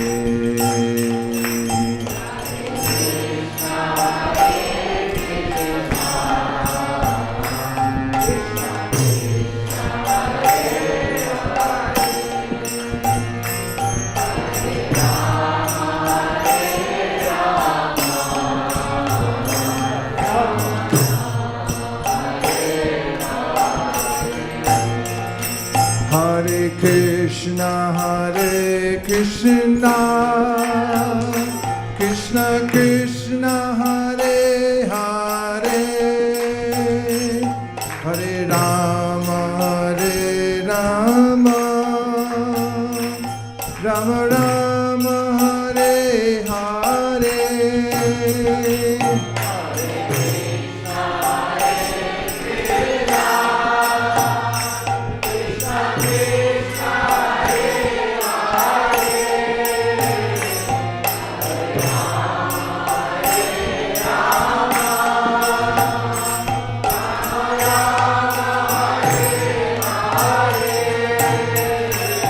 Hare Krishna, Hare Krishna, Krishna Krishna, Hare Hare,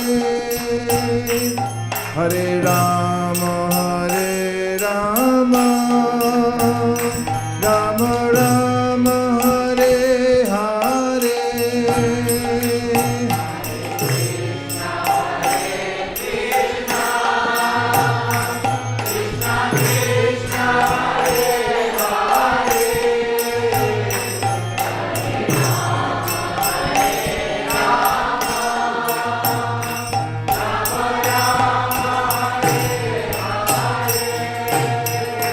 Hare Krishna, Hare Krishna, Krishna Krishna, Hare Hare,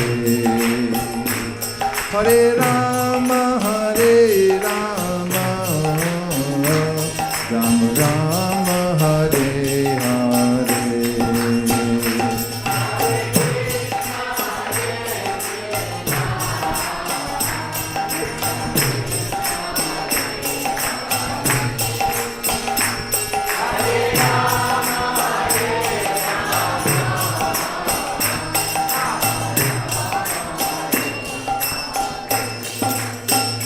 Hare Krishna, Hare Krishna, Krishna Krishna, Hare Hare, Hare Rama, Hare Rama, Rama Rama, Hare Hare.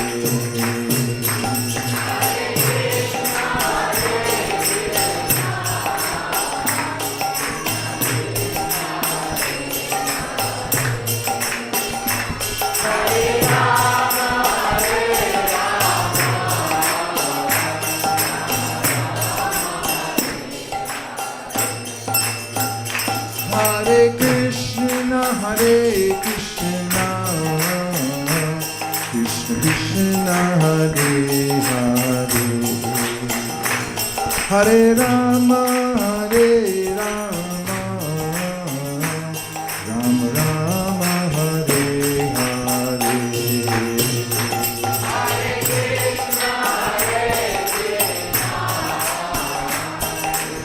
Hare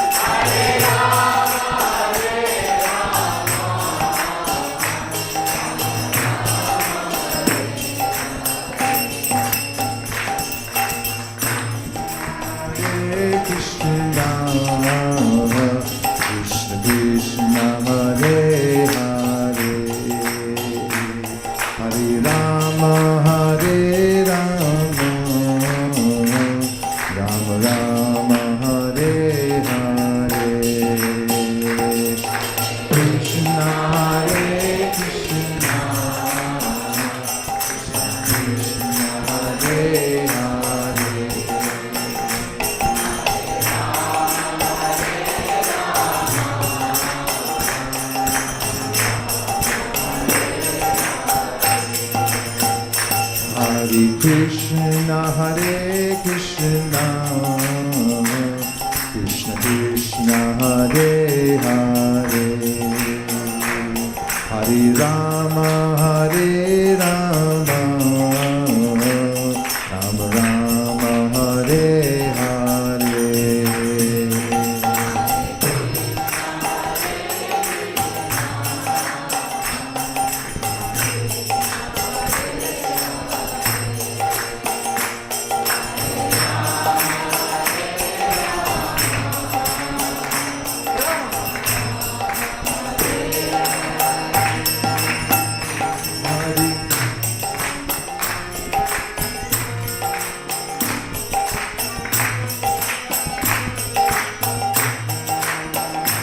Hare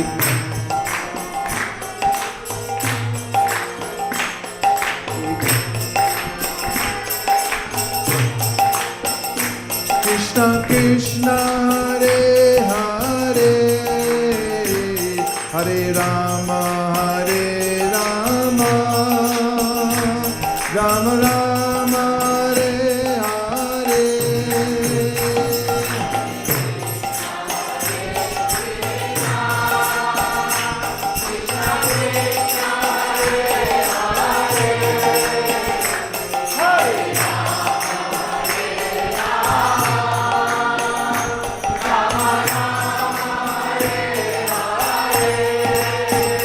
Hare Krishna, Hare Krishna, Krishna Krishna, Hare Hare, Hare Rama, Hare Rama, Rama Rama, Hare Hare.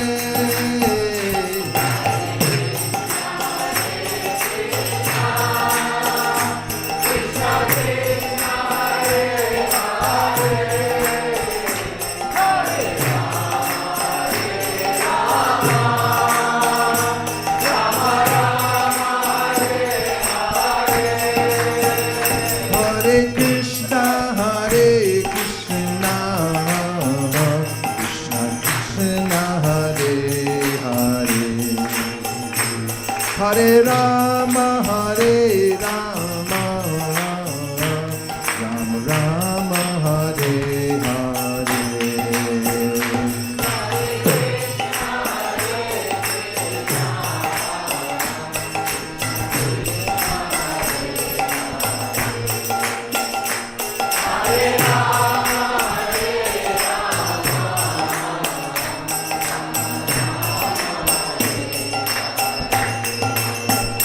Hare Krishna, Hare Krishna, Krishna Krishna, Hare Hare, Hare Rama, Hare Rama, Rama Rama, Hare Hare.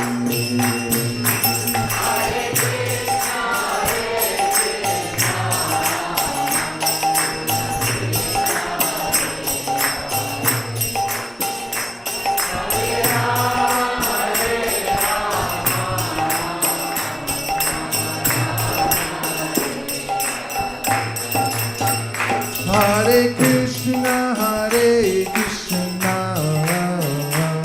Krishna Krishna, Hare Hare, Hare Rama, Hare Rama, Rama Rama, Hare Hare.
Hare Krishna,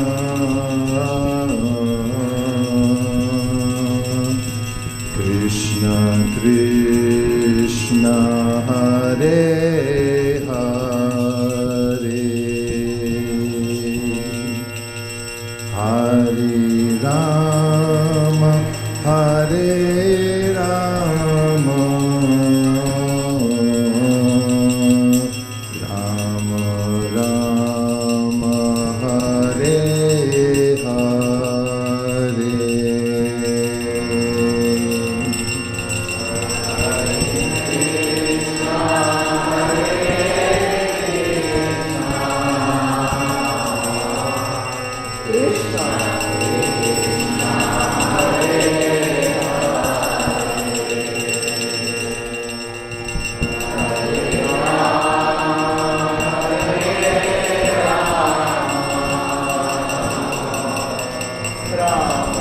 Rama Hare Hare,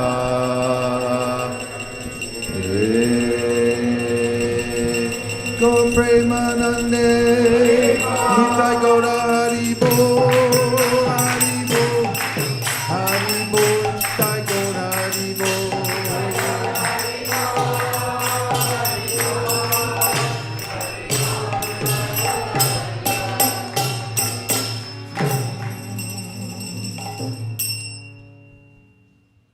Thank you everyone for coming to the first day of Kartik here at ISKCON of Silicon Valley. It's the most important month of the year in the Vaishnava calendar. As is mentioned in the Nectar of Devotion, Srila Prabhupada quotes from the Kartik Mahatmya, in which it is said that during this month that Krishna looks very favorably on those who try a little bit to please him through devotional service. Actually, Srimati Radharani specifically gives benedictions during this month. So we find in Vrindavan during this time of the year, normally, people come from everywhere to spend time in Vrindavan, because it's said even if one's not a very advanced personality in devotional service, if he or she spends time in Kartik, then Krishna will give such a person the benediction of advanced devotional service. Wherever we are, if we're thinking of Vrindavan in the mood of the Damodarastakam, which is describing the spontaneous love that Krishna has, the reciprocation he has with Yashoda and his other devotees, then we're in Vrindavan. There's no difference. So there's a good month to take a vow. The best vow to take during this month is to offer a lamp every day without fail. If you can make it through the whole Kartik by offering a lamp and singing this song about Damodar, then there'll be a deep sense of pure devotional service in your heart after this whole month. And of course, try to also read the Bhagavatam as much as possible. So now that we're going to have an Artik ceremony, so those of you who are going to stay for the Gaur Artik, we can put away all the seats in the back, and then you'll have a room to dance before the deities. And I'm going back because I have an early appointment in the morning that I have to attend to, and I'll be back here soon for more reading of the Srimad Bhagavatam until we leave for Europe on the 2nd of November.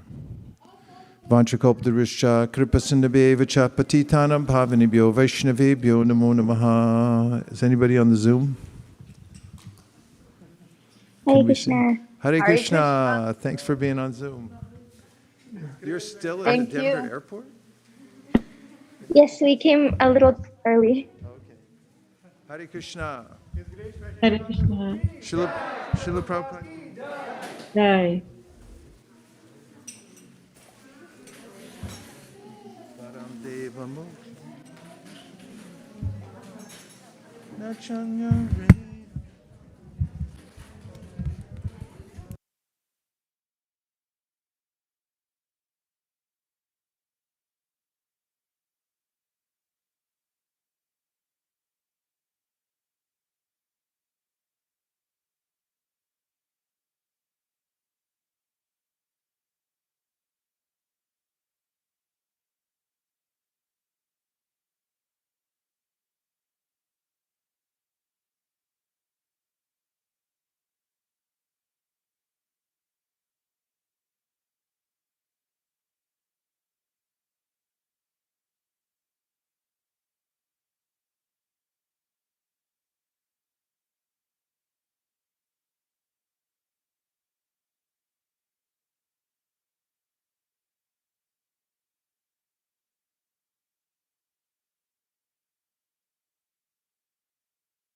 जय श्री श्री राधा मदन मोहन जी की जय। की बजयो जयो गौरा चांदेर आरती कसो भाई। जयो जय गौरा चांदे आरती कसो। जाह्नवी तटवने जगमन लोभाय।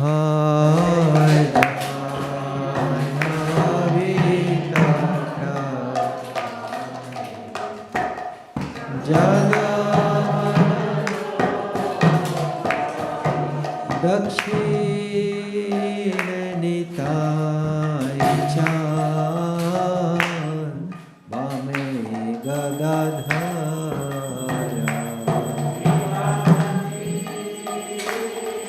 निताय चान वामे गदाधरा।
कोटि चंद्र जिनी वदन उज्ज्वला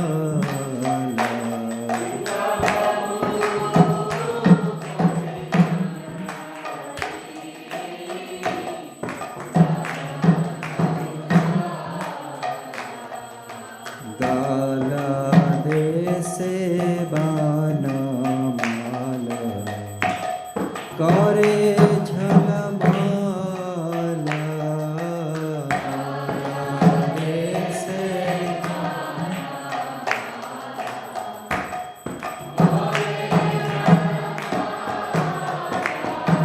शिवा सुकना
जय श्री कृष्ण चैतन्य प्रभु Nityanand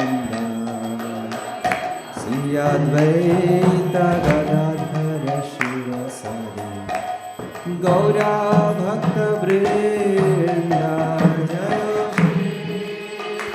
Krishna Chaitanya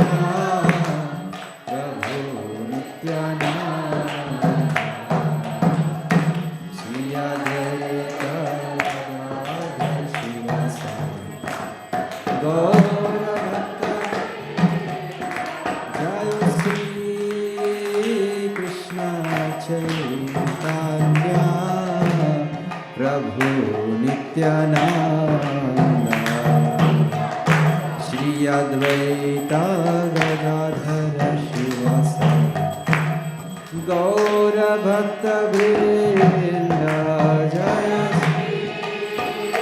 Krishna Chaitanya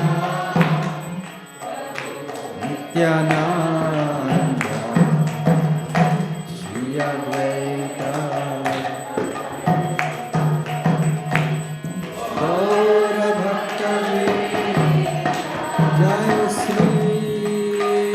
Krishna Chaitanya Prabhu Nityananda Shri Advaita Gadadhar Shivasari Gaura Bhakta Vrinda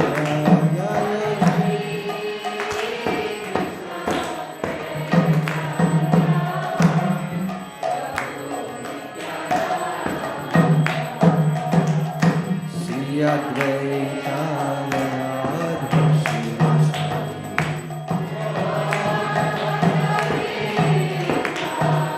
Hare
Krishna, Krishna Krishna, Hare Hare, Hare Ram, Ram Ram, Hare Hare.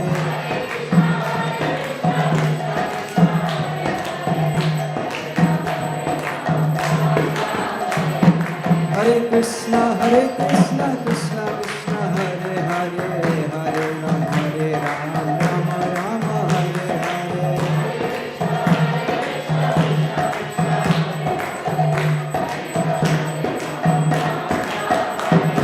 Hare Krishna, Krishna Krishna, Hare Hare, Hare Ram, Ram Ram, Hare Hare.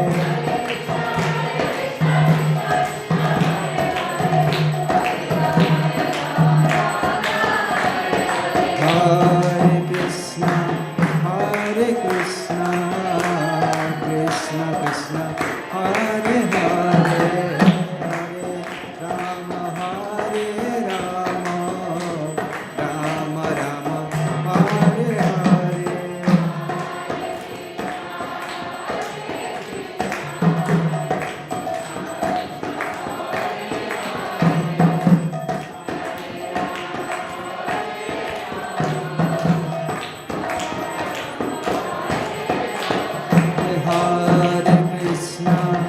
Hare Krishna, Krishna Krishna, Hare Hare, Hare Rama, Rama Rama, Hare Hare.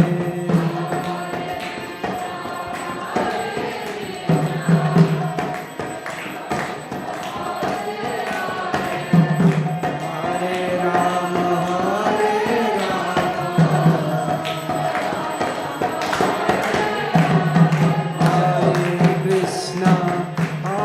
Krishna, Krishna Krishna, Hare Hare, Hare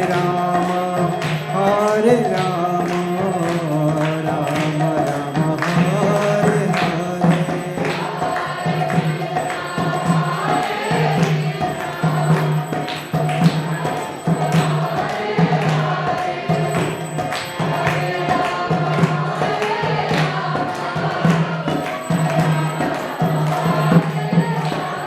Hare Krishna, Krishna Krishna, Hare Hare, Hare Rama, Rama Rama, Hare Hare. Hare Krishna,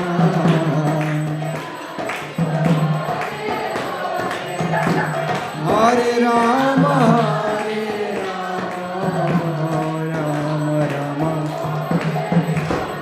Hare Krishna, Krishna Krishna, Hare Hare, Hare Rama,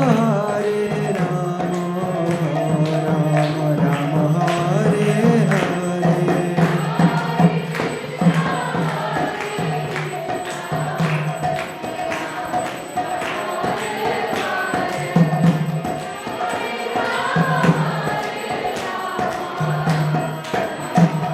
Hare Krishna, Krishna Krishna, Hare Hare, Hare Rama, Rama Rama, Hare Hare.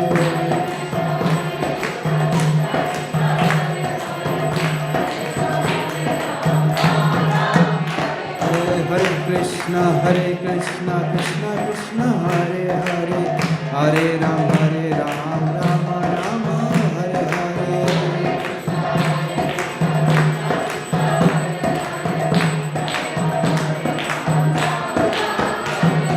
Hare Krishna, Krishna Krishna, Hare Hare, Hare Rama, Rama Rama, Hare Hare.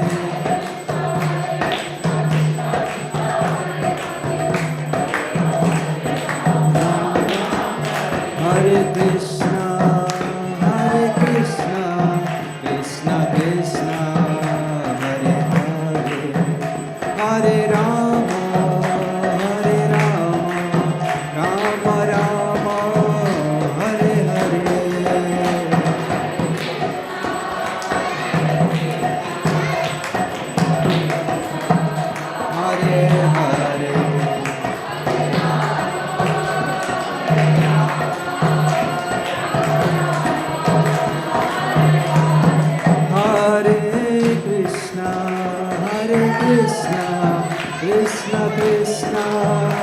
Hare Hare, Hare Rama, Hare Rama, Rama Rama, Hare Hare, Hare Krishna, Krishna Krishna,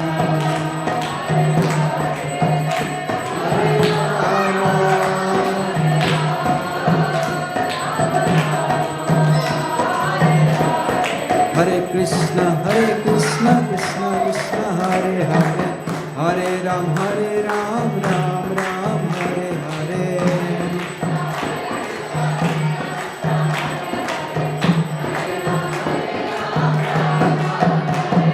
Hare Krishna, Krishna Krishna, Hare Hare, Hare Ram, Ram Ram, Hare Hare.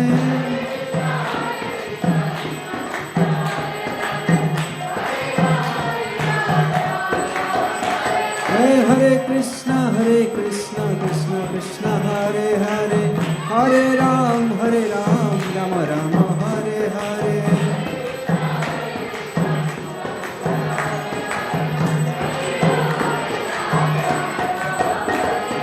Hare Krishna, Krishna Krishna, Hare Hare, Hare Ram, Ram Ram, Hare Hare.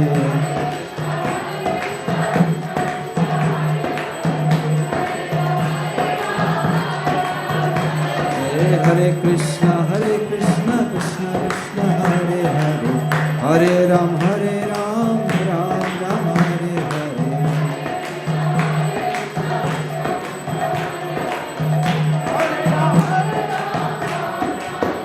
Hare Krishna, Krishna Krishna, Hare Hare, Hare Rama, Rama Rama, Hare Hare, Hare Krishna, Krishna Krishna, Hare Rama, Rama Rama, Hare Krishna, Krishna Krishna, Hare Hare, Hare Rama,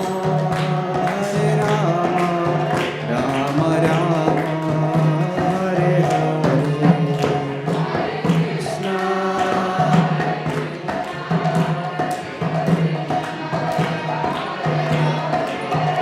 Hare Rama,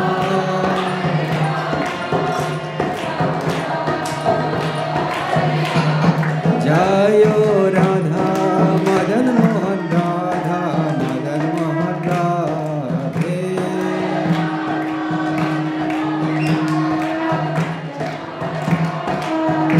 Jayo Radha Madan Mohan, Radha Madan Mohan, Radhe Radhe.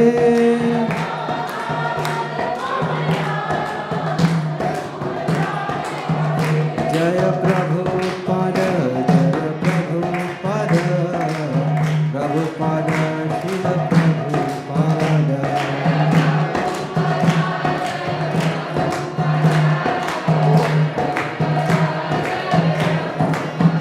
Nitai Gaura Hari Bol, Hari Bol, Hari Bol, Nitai Gaur Hari Bol.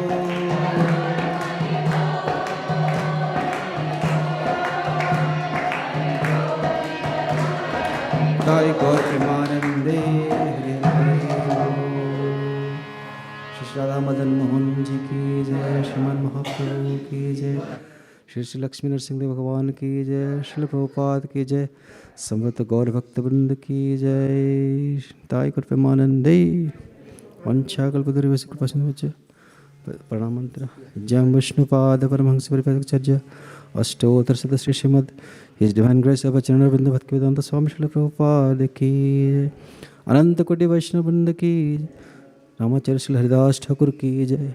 प्रेम से कहो श्री कृष्ण चैतन्य प्रभु नित्यानंद श्री अद्वैत गदाधार शिवासादि गौर भक्त वृंद की, श्री श्री राधा कृष्ण गोप गोपीनाथ श्याम कुंड राधा कुंड गिरी गोवर्धन की, श्री वृंदावन धाम की, नवद्वीप मायापुर धाम की, श्री क्षेत्र जगन्नाथपुरी धाम की, गंगा मैया की, जमुना मैया की, भक्ति देवी की, तुलसी महारानी की, समस्त गौर भक्त वृंद की, निताय गौर प्रेमानंदे, हरे हरे वो। Thank you. Hare Krishna.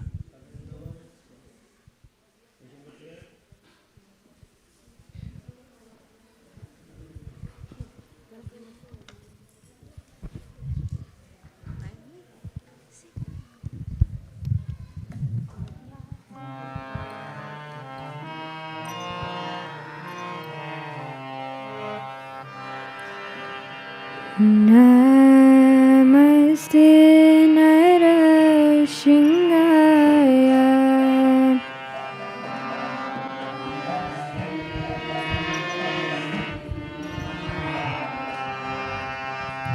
Namaste Narashingaya.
Lakshmi Narasimhadev ki, Prahlad Maharaj ki, Nitai Gaur Premananda.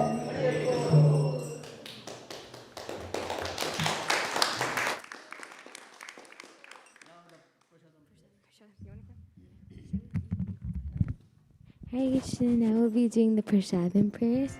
Sharira Vidyaja Jo Indriya Taye Ka Jive Phale Vishaya Sagare Tarvede Jivayati Navamasuddhamati Taki Jita Katina Samsare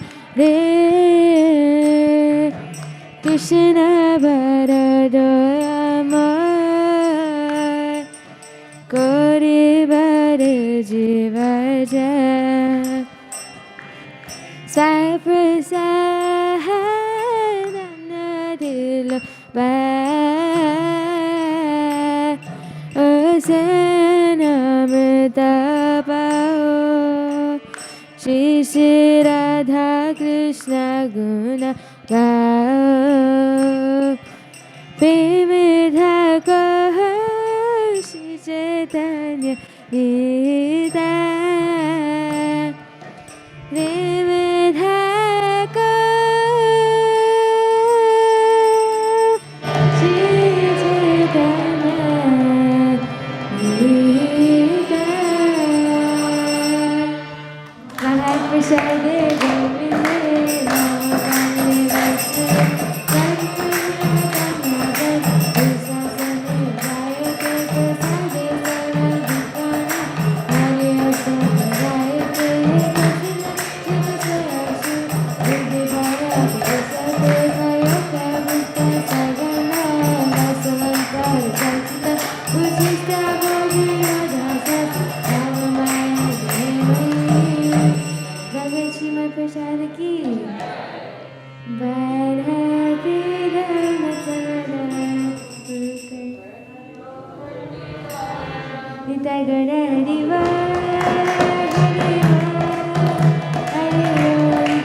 Hare Krishna everyone, thank you for coming today, the first day of Kartik month. It is very auspicious month and you have come to join us to offer ghee lamp to Sri Damodar and singing the Damodarastakam Damodarastakam was sung by Sri Vaisesika Prabhu, and he also read the Srimad Bhagavatam, second canto, first chapter.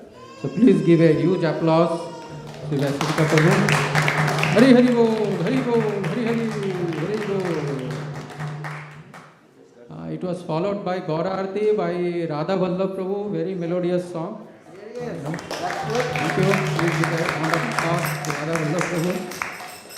It was followed by Nishinga Arti by Anusri. She sang very melodiously. And followed by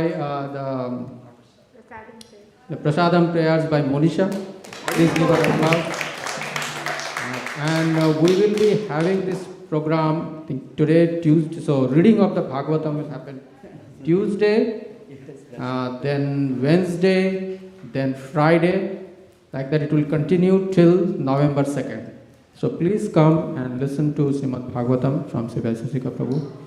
And the Damodarastakam, the offering ghee lamp will happen every day. So please come and join till 18th of November. Thanks again for coming, and please continue coming to ISV. Thanks a lot. Hari Bol. Thank you, Prabhu.